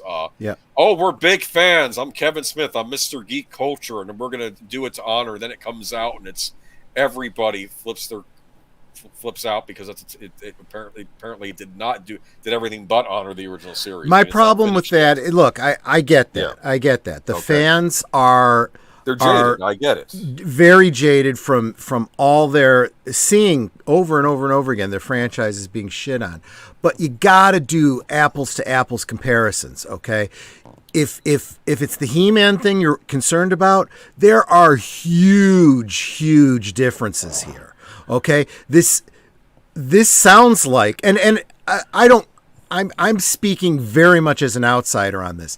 I did not watch the old X-Men thing. I've never been a big X-Men fan in general. For a lot of people, it's their favorite superhero comic. Just being analytical of a entertainment franchise, something that's popular that fans liked, that ended in the 90s, they want to bring back, and they bring back the voice cast and the writers. Sounds to me like I said, you're getting the band back together. You're putting the right people in charge of it. This isn't some, crybaby geek wannabe, pretending that he's a fan when he's not.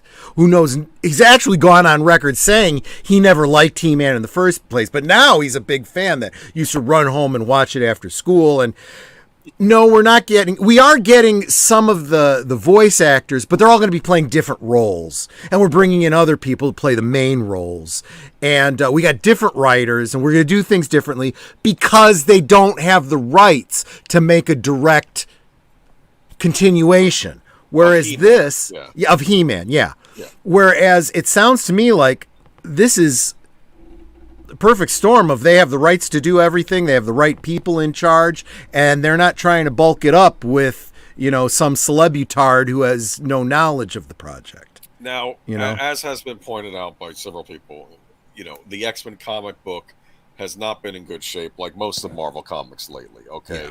So we don't want them pulling from that, but I don't know. We'll see. But even, my understanding... This is a good test for Disney. My understanding of the 90s cartoon series was it was kind of like, in relationship to the comics, kind of like how the MCU is to the comics. They take the stories they want to, the story arcs. Like Batman the Animated Series. Batman the Animated Series. They don't directly get affected by the current comics. They take basic long strokes from the comics. So if they continue to do that, and they're smart enough to go, okay, well, there's a lot of stuff in the comics that hasn't worked in the past 30 years. Let's stay away from that shit, then they may have something. But you're absolutely right.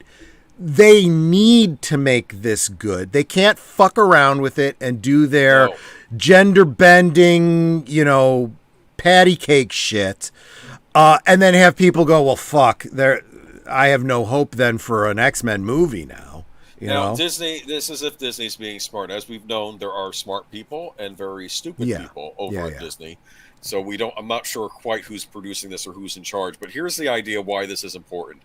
X-Men has been in 20th Century Fox for a while. Yeah. And Disney wanted them back. And Disney was actually rather nasty on the Marvel side of things to the X-Men when 20th Century Fox owned them. Like, they would sell t-shirts with Marvel superheroes, no X-Men on them, because they were not liking the fact they didn't own them. Yeah. This is their chance to say, we understand how this is a cherished cartoon, and we're going to honor it and make a proper sequel to it. Yep. If they screw this up, it's going to... But let's not maybe go there yet. Let's wait and see. Yeah, I mean, you really have to give them a chance to fuck up before you castigate them. Don't make them burn when it's not their turn, okay? Don't be... puffing smoke from another fire. This is their chance, actually, to win back a lot of people who have been jaded with their treatment of this property, and they need to maybe start really focusing on what's going on over in the comics, because it's out of control over there. But DC as well, but I don't want to... I mean, the other side of it is the kinds of things that they were announcing, like their... what's it? The Ironheart movie or series or whatever it is they want to do. Yes. And did you hear the most recent scuttlebutt about it? Clownfish TV just did a great video. Go check it out. They said that DC Marvel has a very serious Ironheart problem. turns out that the concept of Ironheart isn't quite as original as they'd have you believe. Back before Ironheart was a thing in the comics, there was a live-action Ironheart movie, which was actually a parody of Iron Man, made in Japan, targeted to an over 18 audience. If you follow me. Yeah. Yeah. Ironheart was a Japanese adult film that predates the comic book iteration of her. And what's even funnier, if you look at the costume for the Ironheart character in the Japanese adult film and the illustrations for Ironheart from the comics, there are some similarities that are just uncanny. And you cannot say that the adult parody stole from the comic when it came out the year before the comic book did. Dude, are there some pervy guys working over there? But here's the other problem. You're putting out a show, you want to get the kids watching it. They go on the internet and Google up Ironheart. What might they find? Disney, thank you very much. A lot of parents going to be a little upset about this. Yeah, I think so. This is worse than what they used to do with the remember the Little Mermaid controversy?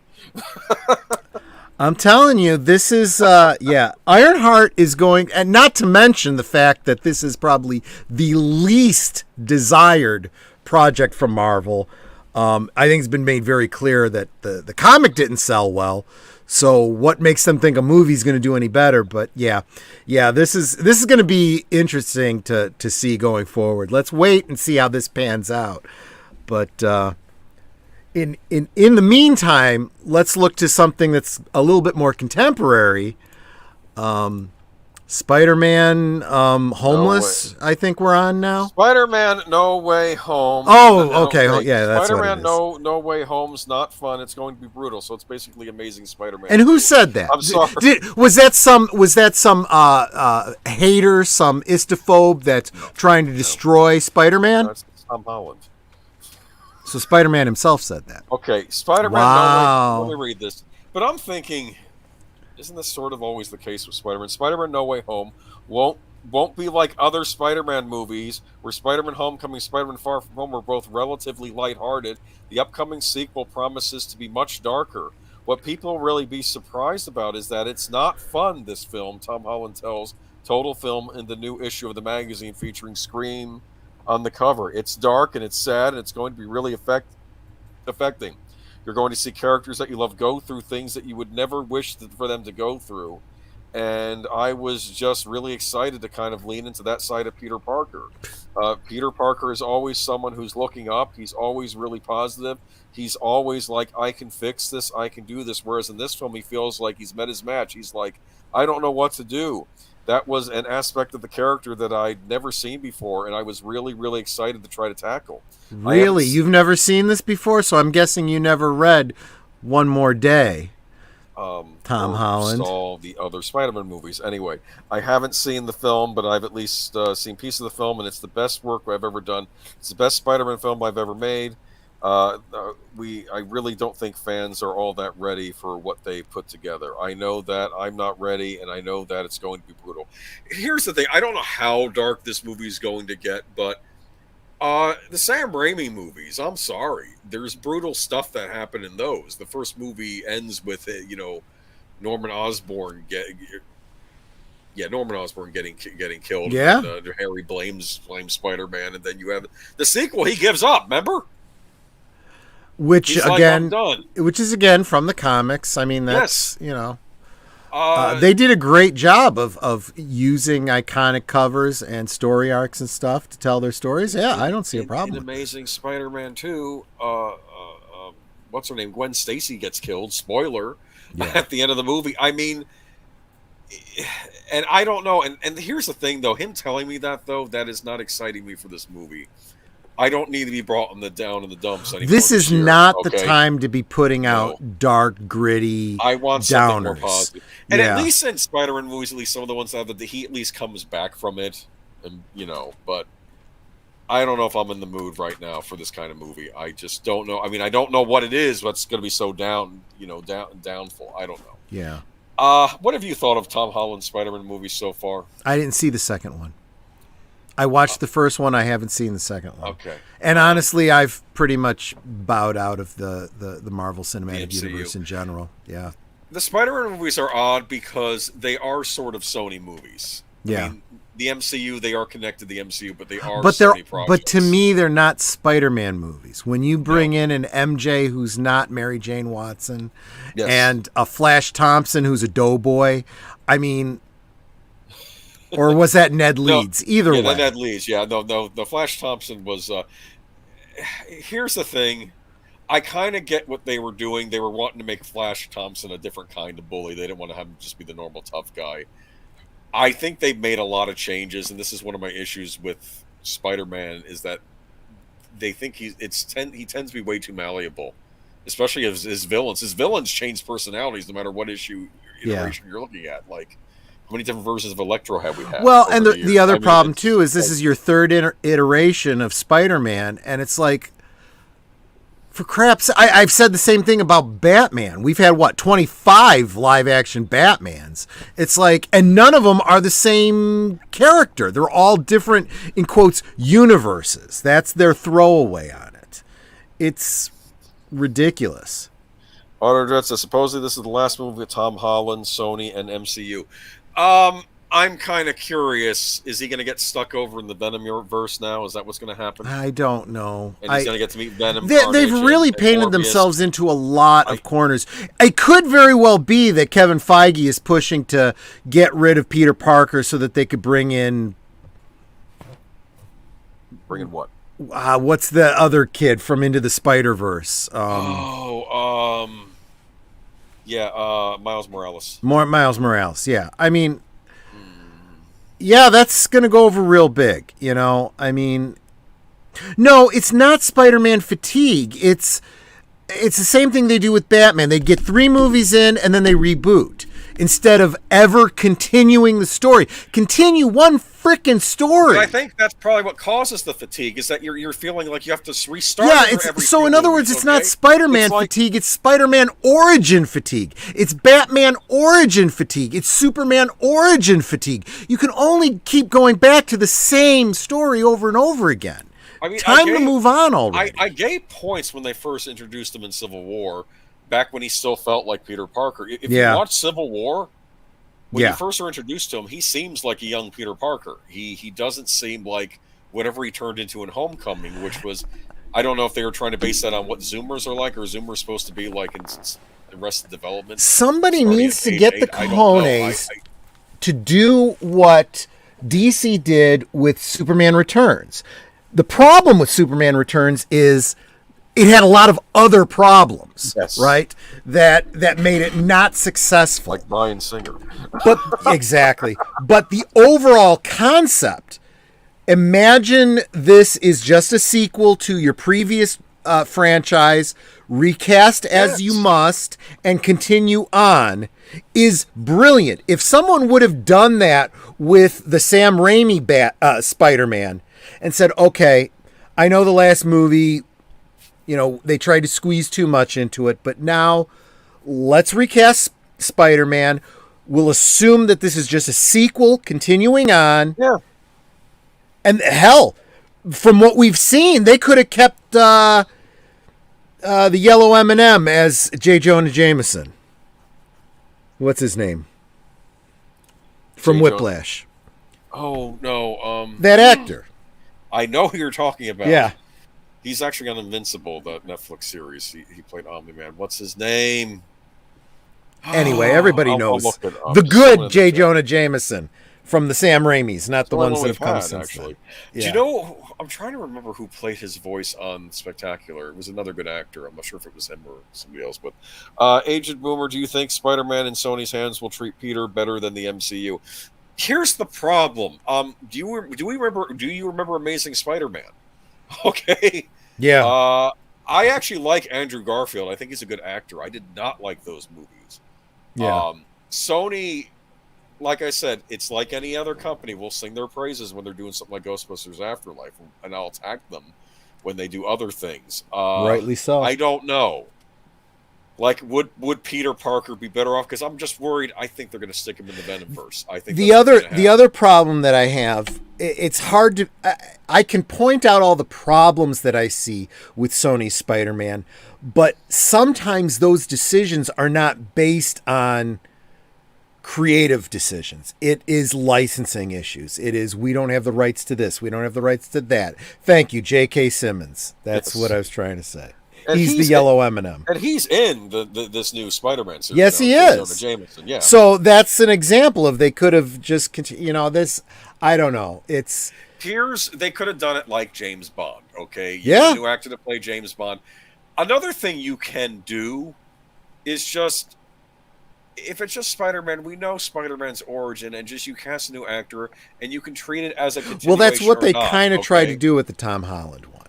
Right? We didn't get a new origin story with Tom Holland, and I appreciated that. I didn't think we needed to go through, because they effed that up. But they changed so many other things that made it impossible for you to see it as a sequel to either of the previous two. We don't have Gwen Stacy dead, so it's not related to the Andrew Garfield.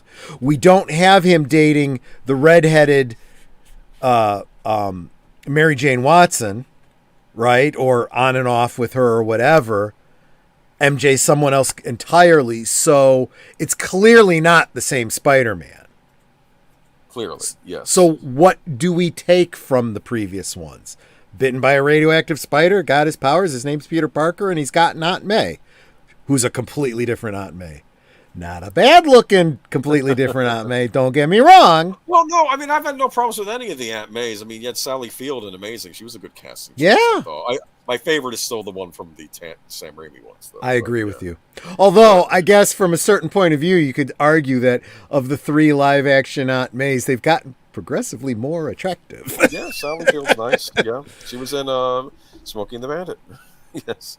Yes, she was. I wish they did a Spider-Man for heck. I wish they would have been thrilled with Holland in the role of Peter in the Sam Raimi verse. Yeah, I mean, you could always do that. Yeah. They could have always just treated it like James Bond. We have this thing where they have to reboot all the time, and I don't know why. I think maybe they were upset at how Spider-Man 3 turned out, even though that was really your interference, Sony. It wasn't. Exactly. I'm softer with Sam on that. At least Sam even admits it. It didn't turn out the way he wanted. Okay, so. Well, I mean, the first problem you have is too many characters. Yeah, just make it Sam, man. And I'm not saying that like in Amadeus, too many notes. Because if you come back at me and say, well, which characters should we have dropped? I'll tell you what frickin' characters you should have dropped and exactly how you should do it. One villain, pick one. Well, you can have a secondary one that's like a B character in the back, like what's his name, the Hobgoblin, but you don't have both Venom and Sandman. Split them into 2 movies, done. I actually liked the treatment of Sandman. They cast the right actor, Thomas Hayden Church, for Sandman. I agree with you. Yeah. And there was some things about Venom that was close. It almost worked. Yeah, but I think if it had had its own separate movie, it might have been better. They cast Eric from that 70s show as Eddie Brock. If you know Eddie Brock's a bodybuilder. Yeah, okay? that was one big problem. The other one was it just falls out of the sky. It would have been so much better if they'd have gone with the whole J. Jonah Jameson's son comes back from outer space with it. MCU isn't bad to Uncle Ben. They just pretend he doesn't exist. I'm sorry. They haven't mentioned Uncle Ben at all in any of the Tom Holland Spider-Man movies. You know that? You there? True. That's true. Yeah. They haven't. Okay. But, I don't know. That's, okay, I think we spent enough time on Spider-Man, right? I think Sony has too, but that's beside the point. We'll see. Maybe we're going to get to see him finally face off against Venom for no reason, because they have no history together. Because anyway, why not? Okay, why not? Maybe that'll be something. Maybe that'll be another version of the metaverse where, they are enemies, right? Yeah, we'll see. Are we gonna see Carnage show up in this? Woody Harrelson's Carnage in this Spider-Man So Many Metaverses movie coming out? What do you think? Huh? No. Okay. It kind of makes sense, but who knows? YouTube is removing the dislikes count on all videos across its platform. That I segued brilliantly into that, didn't I? Okay. I figured we needed to talk about this because it's news going around basically all the fan spheres, because everybody Basically, talks on YouTube. And dislike counts won't be visible to the public. I'll do the long and the short of it. Okay. And they say it's to protect small creators from harassment. Many people think this is to protect big corporations from having their stuff downvoted. What do you think? I think that both might be true, but Right. the reality that most people are pointing out is, well, that just means you get a lot more negative comments, which, as a YouTube content creator, not necessarily having a problem with. My biggest problem is when I make a video, and first off, I love when you guys comment, because you always, if you're not positive, you at least disagree in interesting and fun ways. But every now and again, I'll get a thumbs down, and it's like, well, at least tell me why. What didn't you like? I don't care. Be brutal. Tell me I'm an asshole and you don't like my voice and whatever. Whatever it is you don't like, tell me. But I think if you now can't leave a thumbs down, you're going to have no choice. If you want to, say something nasty, you're going to have to get in the comments and say something. Should be interesting to see how this plays out. But I don't know. I don't trust I'm sure they have their reasons, right? Yeah, I mean, I think there's definitely it's always going to be pressure from the bigger guys for bashing the big company. I think that hosting it tonight. But this is the other thing too. A lot of people pointed out we have had the ability to turn off comments, turn off the thumbs down at our whim as users. Why do we need to do it across the platform? Yeah, why can't a company just do that? Is it because Kathleen Kennedy's too stupid to figure out how to turn it off on Star Wars YouTube channel? Yes. Probably. The Oscar video, yeah, that could be the reason. I don't know. I don't know. It's news. We talked about it. I don't have strong feelings one way or the other. Just leave more comments for people. That's all I can say. Okay, so this is an interesting story about Superman's son of Kal-El, colorist Gabe Eltabe? Eltabe? Hope I'm saying your name correctly, sir. But like he's listening. He's listening avidly. Well, are you going to talk about him? Because a lot of people talk and a lot of people do. I think he did something here. Okay. Yeah. He kind of spoke his mind as he left his job, and I think he's speaking up for a lot of what we actually, frankly, he's speaking more eloquently than I think I could have. Mm-hmm. Gabe Etab, the colorist working on Superman, son of Kal-El, who recently announced his intention to walk away from DC after his contract is up due to the change in Superman's motto, has revealed what his parting words were to the once esteemed publisher. He then moved to disclose his side of a conversation he had with DC publisher Jim Lee via text message, but prefaced this revelation by urging his supporters to not go after Lee because he is a good family man with whom Eltab respects, adding that he also wasn't going to divulge what his old boss said back to him out of respect for the publisher's privacy and for DC as a company. So this is just what he said to him. Okay. Yeah.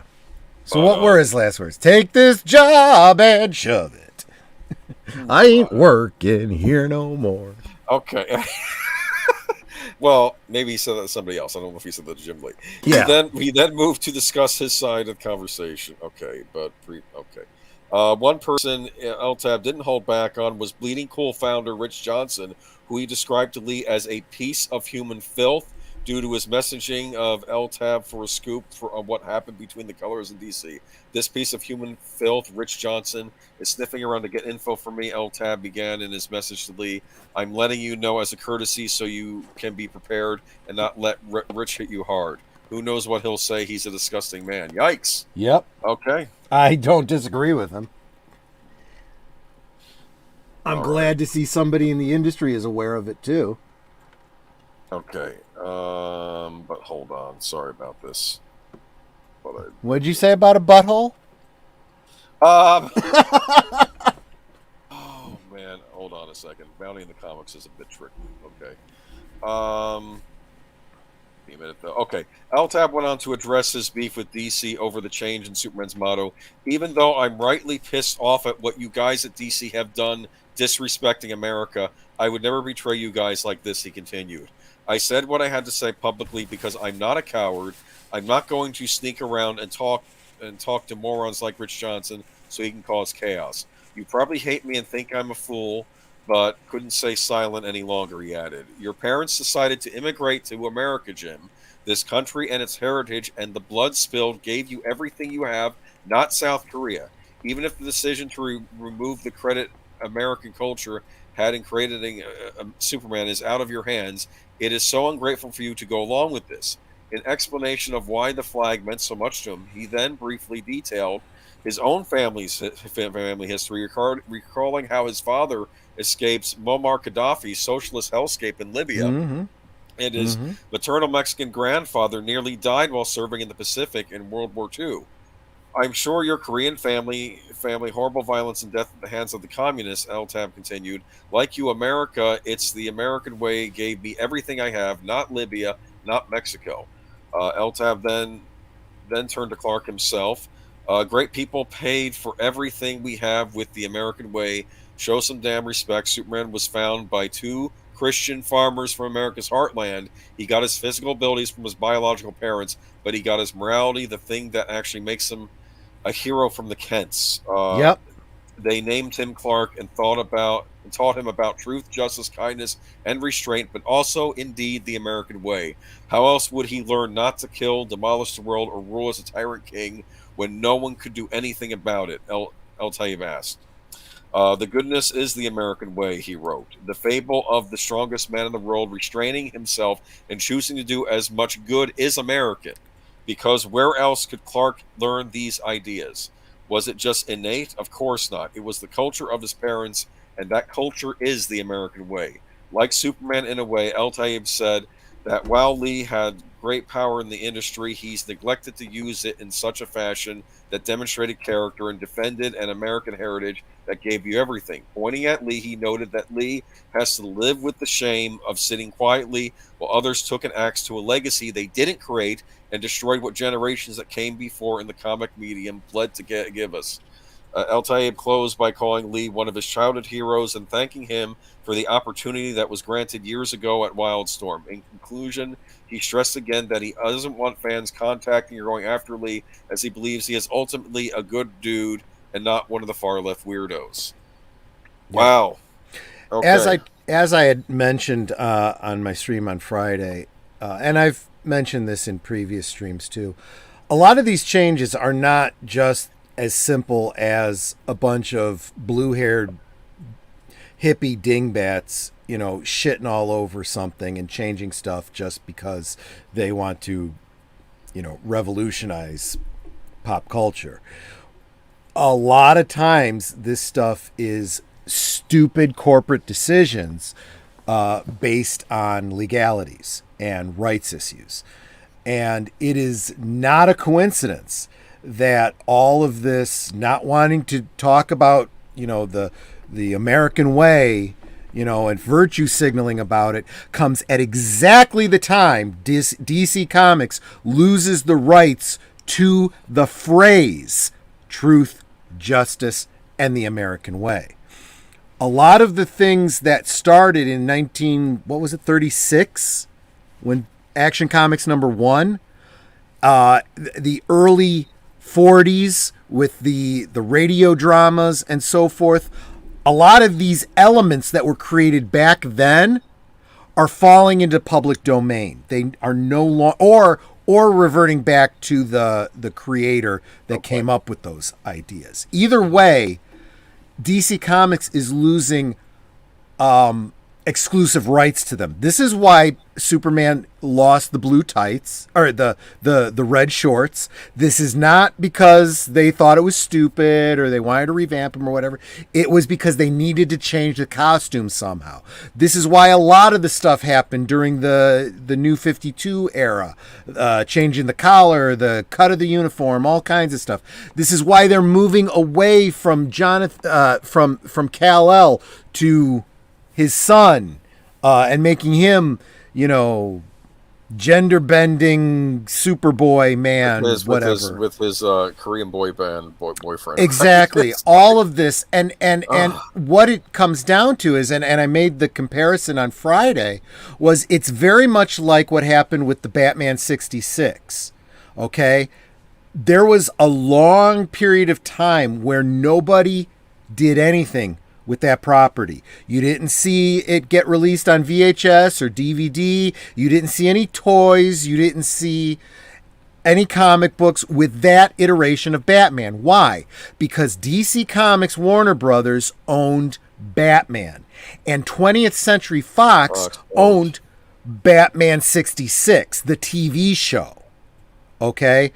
And neither one wanted the other one to profit from what they saw as theirs. So that's fine. Neither company made anything. They made zero. Congratulations, you own what could potentially make you a fortune, but you're actually making zero because you don't want to share it with the other guy. And they eventually decided, you know what? Let's come to an agreement. Let's release the DVDs. We'll split it, whatever they agreed to. We'll put out toys. We'll split it, whatever they agreed to.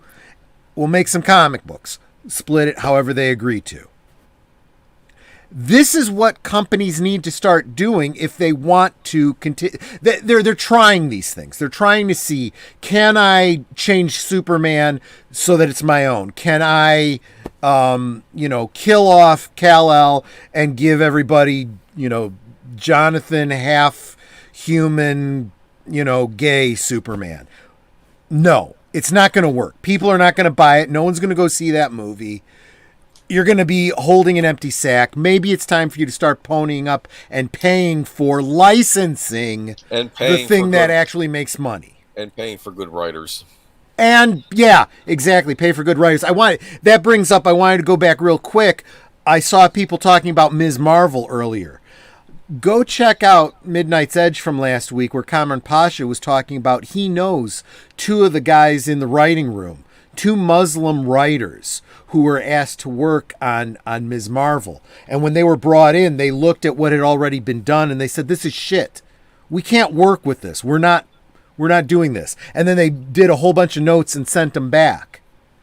And MC, whoever it is, Kevin Feige or whoever, says, no, that's not what we want to do. Okay, fine, we quit. Wow. Well, you're going to be really up a creek if you're trying to push your Muslim superhero character and the two Muslim writers refuse to have anything to do with it. Maybe you need to work with them. So basically what Cameron says is, I don't know if it's going to be any good, but at least I know that there's two writers that are doing their best to make sure that it's decent. And we need a lot more of that. We need a lot more writers saying, look, I want a job, but I want to be taken seriously as a writer too. And if I'm going to put out a bunch of shit because that's what I got to do to get a paycheck, it's not worth it.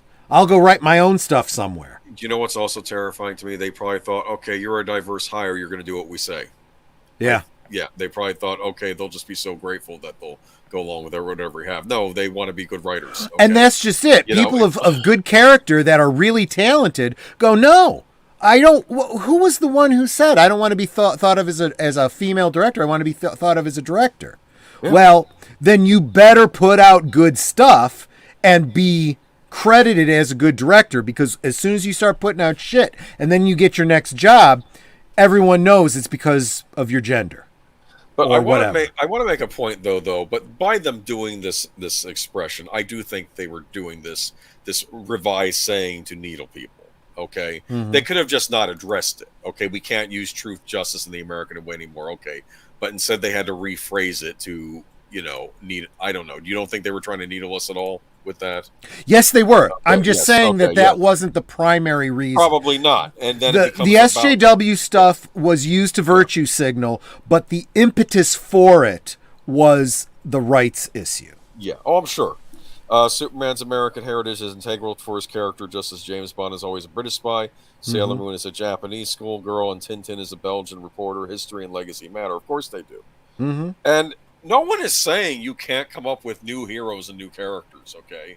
In fact, I know that that's a big complaint that what's his name, Young Ripa has about the fact that they keep race swapping. Cameron Pasha has talked about it too. Instead Yeah. of just going to the wealth of characters you already have at your disposal, which I think audiences would be open to. Black Panther did really well, so don't tell me Blade did really well when it came out. Those are two of the most successful superhero movies ever made. They had a black leading man in both. Okay.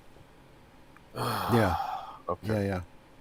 But But anyway, that's a lot of these things aren't quite as cut and dry as they seem. So. but I know a lot of it's right stuff too. Yeah, that's one of our issues with Star Trek. And when it becomes a rights thing, it's also companies being cheap. Instead of paying, they want to own it. They want to own it, and they want to own it forever. And the fact is, that's not the way it works. So what you need to do is, if you want to keep making these movies and making money off of them, you have to pay a licensing fee maybe, or renegotiate a contract, or whatever you need to do. If you're not willing to do that, get out of the business. Or do something new. Right. Exactly. You could do same as I said with Warner Brothers and Fox for so long. Fine, make nothing. And then when you get your head out of your ass and you're willing to negotiate and take a little bit less so that you can continue to make money, then you've got something. Yeah. This has been an awesome chat, but I have to get going. Thank you, Age Boomer, Troy Pacelli, the entire chat. Have a good night. Yep. Well, good to see you here, Rose. Take care. Come back and hit that thumbs down button while you still can, and leave some comments because it helps the algorithm later on. Seriously, there was one channel that I went to that was talking about the thumbs down, and I put in the comments, I'm like, I feel like I should hit the thumbs down button, not because I didn't like the comment or didn't like the video, but just because while I still can. Yes, exactly. Might as well. It's funny. Red Letter Media once had a time when they actually told their audience, hit the thumbs down button on this video, and they wanted to see what happened, and they got like a massive thumbs down. Yeah. It was tongue in cheek, like people aren't gonna. Okay, but here we have. Remember how I was singing the praises of HBO Max like for the last few weeks? I've been actually saying they're pretty cool, right? Yeah. Okay. Well. Yeah, you've been the primary person. You're not the only one, but you've been the primary person, kind of singing the praises in my ear of HBO Max. Well, and now I might be taking a lot of that back. Okay, HBO Max has unveiled the complete list of every movie leaving the streaming service in November. Why? I understand Dune. Front and center is Dune. Yes, that was a day and date for a month. I know how that works. Okay. Okay. And November 30th brings us most expirations as noteworthy films like Adventureland, Mean Streets, True Romance, and the two Robert Downey Jr. Sherlock Holmes movies. Why can't they leave the movies on the service? Here's what happened the other day. You know what happened to me? I was looking for Magnum Force. I own Magnum Force on DVD. It's a great Dirty Harry movie, okay? But there's a convenience of just being able to go onto the streaming service I have, at least for however long I have it, clicking on it and just be able to watch it right off my TV and not having to dig out my DVD.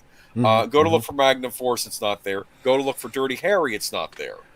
And other movies are leaving, so I was singing the praises of HBO Max, so like even just for that Warner Brothers back catalog, that's worth subscribing to because that's an amazing back catalog. Well, apparently the back catalog rotates now, just like this crap I've been dealing with on Paramount Plus and everywhere else. I was actually being rather nice to HBO, and now I don't know, they burned me a little bit here. Well, the first thing I gotta say, and you know what I'm gonna say because I always say this. You lazy slob. Own physical media and get up off your ass and put it in the thing. I want to get up off the button, put the DVD in. I want to click on it. Okay. You own the thing, so it should not matter to you It's when in a it does. fancy And box set. I gotta take it out. and put in the tracing the Scorpio this is map that why goes with you it. own it, because they can take it away from you at any But the time. I point keep is telling you that. I But here's the other thing, I don't know this. I'm just speculating, Boomer. But take this article and write down a couple titles of things that you know aren't going to be available next month that you think you would want to see.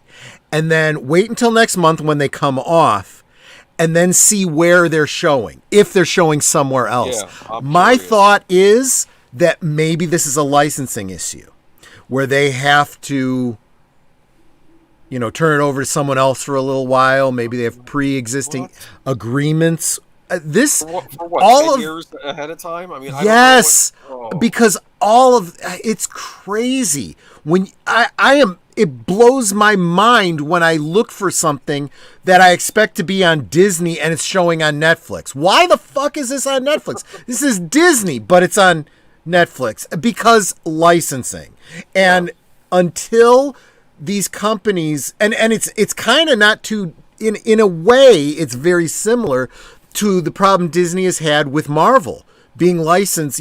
Some of it is owned by 20th Century Fox, some of it is owned by Universal, Sony, even though they technically own those characters when they bought Marvel Comics. It's all about licensing. And I think there's a lot of that. All of these companies that did not have their own streaming services had licensed them their content out to other streaming services. So you're saying like from December 2021 to April 2022, AMC was supposed to have this movie. You got to honor that agreement, take it off your streaming service, and you'll get it back later. Is that what you're thinking? Maybe, yeah. Okay. Hypothetically, yes. Or maybe they signed some agreement where every 6 months you can show this. And maybe the reason they've been showing it on their own service was nobody has it licensed, therefore we have the ability to show it ourselves. I think that what's got to happen is either we see more consolidation where people start getting out of the streaming service and saying, I am just going to license our content to people, or they stop licensing altogether and just own it outright and put it only on their own platform. But until then, you're going to have this kind of crazy stuff. Because one of the advantages of Paramount, it's funny, Beverly Hills Cop 1 and 2, where are they? They're not on Paramount Plus, even though they're Paramount movies. They're on HBO Max. Team It's Ghost just Planet ridiculous. makes a great point here, and Nanette has done the same thing. Pluto TV and Tubi TV. They tend to carry a lot of the stuff, and if you can find it there, you can usually find it for free on Amazon too. Just because these are usually things that aren't licensed currently by anyone, so they are available to be picked up and shown on other platforms. Yeah, it is a complicated, confusing thing right now. But look what's leaving November 14th. You got Birds of Prey and the Fantabulous Emancipation of One Harley Quinn. Oh, damn. Oh, I'm surprised what am that I going one's to leaving. do? That's like a fairly new movie. I mean, I think it's crap probably, but I'll bet you they also are looking at how many people are actually watching some of these things, and they're going, nobody's watching this anymore. No one cares. But Fistful of Dollars for a few dollars more, The Good, the Bad, and the Ugly. But this is why I say watch and see if they show up on another streaming service. If you find Harley Quinn and the Birds of whatever showing up somewhere else, I'll bet you that DC is making some sort of licensing fee from somebody else who wanted to show it, and it's more than what they're actually feeling like they're getting from having it on their own platform. All these movies are losing, though. They're losing the old Dune. They're losing Easy Rider. They're losing Hero. I guess they had Hero on there. The Hobbit movies are leaving. Yeah. I don't. All I can say is that, they have their reasons for doing this. This is just another reason that you should own physical media. And now I guess I have to say not only own physical media, but have the wherewithal to get up off your ass, go get the DVD, and put it in the machine. I refuse. Anyway. Well, then you have to No. deal with the fact that these things are going away. You can't Anyway, watch them. but my point is this. I am also going to say this, though, but what are they selling at this point, though? Because selling your back catalog at an instant click, even if it's for like a nominal fee a month, especially for someone who may not have the room to store all these DVDs, or maybe a kid that, he's working his part-time job, wants to watch all these old Warner Brothers movies. I mean, having a nice big back catalog in these services, that should be one of the main selling points, and it's always... And now everything's on a rotation. I know I've beaten this to death, but okay. I don't know. I don't get it. I was singing HBO praises because any streaming service that had all the Dirty Harrys. And I'll tell you something else. When the Wi-Fi goes down, when the internet goes down, that's a problem. Yeah. I still have plenty of stuff that I can watch. If the overlords take over, of course we're gonna have other problems at that point and destroy all the movies. You'll still have your physical copy. But... Exactly right. Right. Okay, watch them take it down, and then when it comes back in 6 months, they've race swapped somebody, or they've changed a line here or there. They've taken out some questionable content, and yeah. Dollar's trilogy is good stuff. Yeah, there's some of my favorite westerns. There are actually a lot of great westerns. I have to tell you, any of y'all out there, if you're just jaded by superhero stuff, you just get into westerns. You'll have a lot to go through. Okay. Yeah. Just. Maybe don't watch new westerns where tragedies happen on sets. Anyway, that made me think of Rust now. Never mind. Let's not talk about that. Movie's never going to see the light of day. Let's talk about Emilio Estevez. I've been noticing there's a lot of stuff going on with certain actors that are not wanting to get the jab. I noticed this happened with Ice Cube.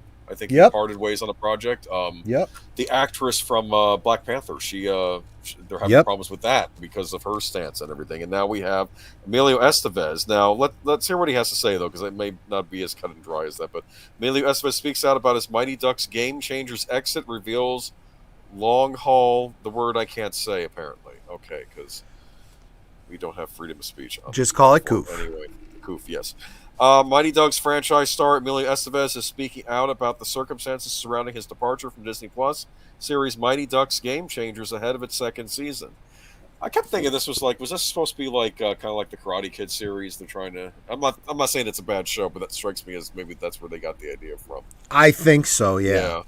In the lengthy response to Deadline's November 5th story about Estevez not returning to the hockey-themed series, you can read his statement entirety below. The actor says that the exit was a result of nothing more than a good old-fashioned contract dispute, as well as a myriad of creative differences. He shares his personal experiences with the disease, revealing that he suffered the summer and fall of 2020 from what we now know as long haul syndrome, after first becoming symptomatic at the end of shooting the pilot for Mighty Ducks Game Changers, despite taking precautions. He also speaks about filming season 1 last fall with the protocols in place.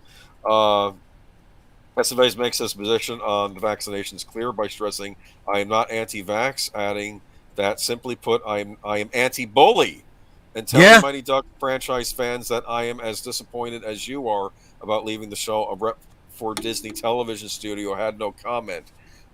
Is this like another Carano situation? What's going on here? Kind of, but more specifically, I think a lot of, and I'm hearing it more and more from celebrities. I've actually heard a couple situations, and I can't bring the receipts because I can't remember who the celebrities were, but they have actually been, they've actually gotten the vaccine, but said they will not bring forth their evidence to prove. They won't show their papers, is how they put it. Well, that's fair. And they are not anti-vax. They are anti-mandate. Yeah, they're anti-papers, please. Because here's the other thing too. Remember that joke? That was a joke. Remember papers, please. That you don't want to live in society. That was. It's not a joke anymore. Okay? And let me tell you, there is something to be said for personal medical privacy. Yeah. Okay, there may be a reason that you cannot get a vaccine, and you may not wish to talk about it, and you should not have to. This is going to be getting taken up under well, there's a lot of lawsuits going through right now, but we definitely have a situation where we are creating a society where it's okay to discriminate based on medical condition. Yeah. Okay, we have laws about that. And I honestly believe that our court system is going to uphold those laws, but it's going to take some time. In the meantime, we have celebrities that recognize the problem and are in positions of some power to make a stand where other people might not be able to. And they're able to say, you know what? Take this job and shove it. My privacy, my health, my ability to make decisions about myself, my body, my choice is more important to me than your paycheck. I can go do something else. Goodbye. Wow. It's I'm telling you, they. I don't know. I think I have to give Emilio Estevez some points on this, right? I do. I absolutely do. I don't know anything about Emilio Estevez. He may disagree with me on everything else politically, but being completely intellectually honest on this, I respect the hell out of him.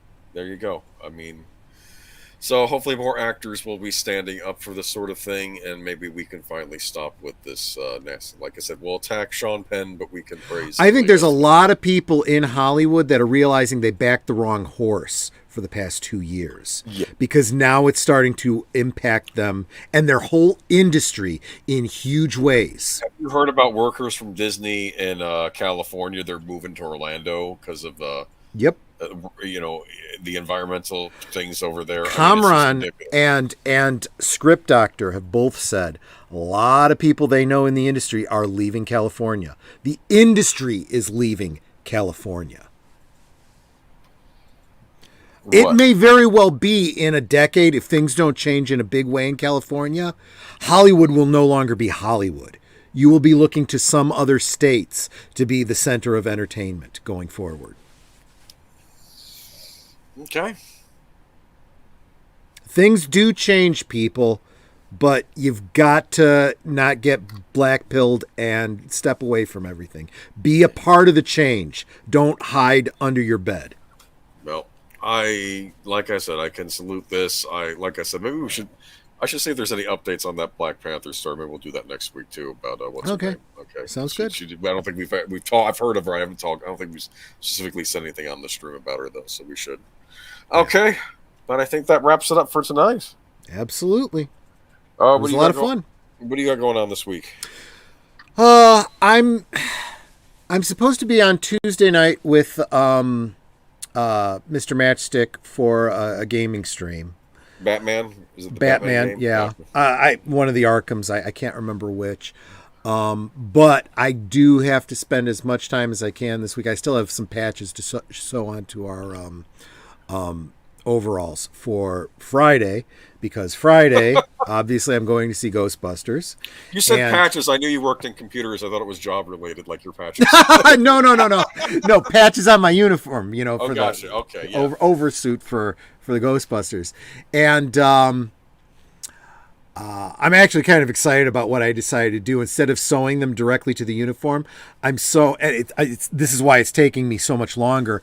I'm sewing Velcro onto the patch and onto the uniform so that I can put on a patch and take a patch off. And if I want to, I can take off the Moogly from the original Ghostbusters and slap on a Ghostbusters 2 Moogly, or another one if, for example, there's a Ghostbusters patch for the Chicago Ghostbusters. I could slap that patch on if I want to. Oh, cool. I've got variations for the name. So mine is Pacelli. Netter has Netter, but we also both have T. Pacelli and N. Pacelli, so we can take them off and slap them on as we choose. I can't wait to see the finished project. Are you going to be in your uniform on the Friday stream? Probably, yeah. Okay, cool. I probably will. Okay, cool. But yeah, so that's what I got going on this week, and then Saturday is Big Al. He's got a second week in a row because of the interruption. Oh, I see. And he is going to be doing the 7 Faces of Dr. Someone. Dr. Lau. Dr. I've Lau. heard of that Thank you. movie. I've never seen it. It's supposed to be a Okay. classic, though. Okay. Yeah, no, I had told him I haven't seen it either. It'll be my first time. Gotcha. Okay, cool. All right, and then next Sunday, Geeky Geezers again. Hopefully. Absolutely. Okay. Absolutely. All right, no, well- actually, next Sunday morning over on Matthew Flynn's for Ben 10. Gotcha. Sounds good. Okay. Okay. All right. Well, y'all have a good week, and I'll see you next time. Take care, y'all. Bye-bye.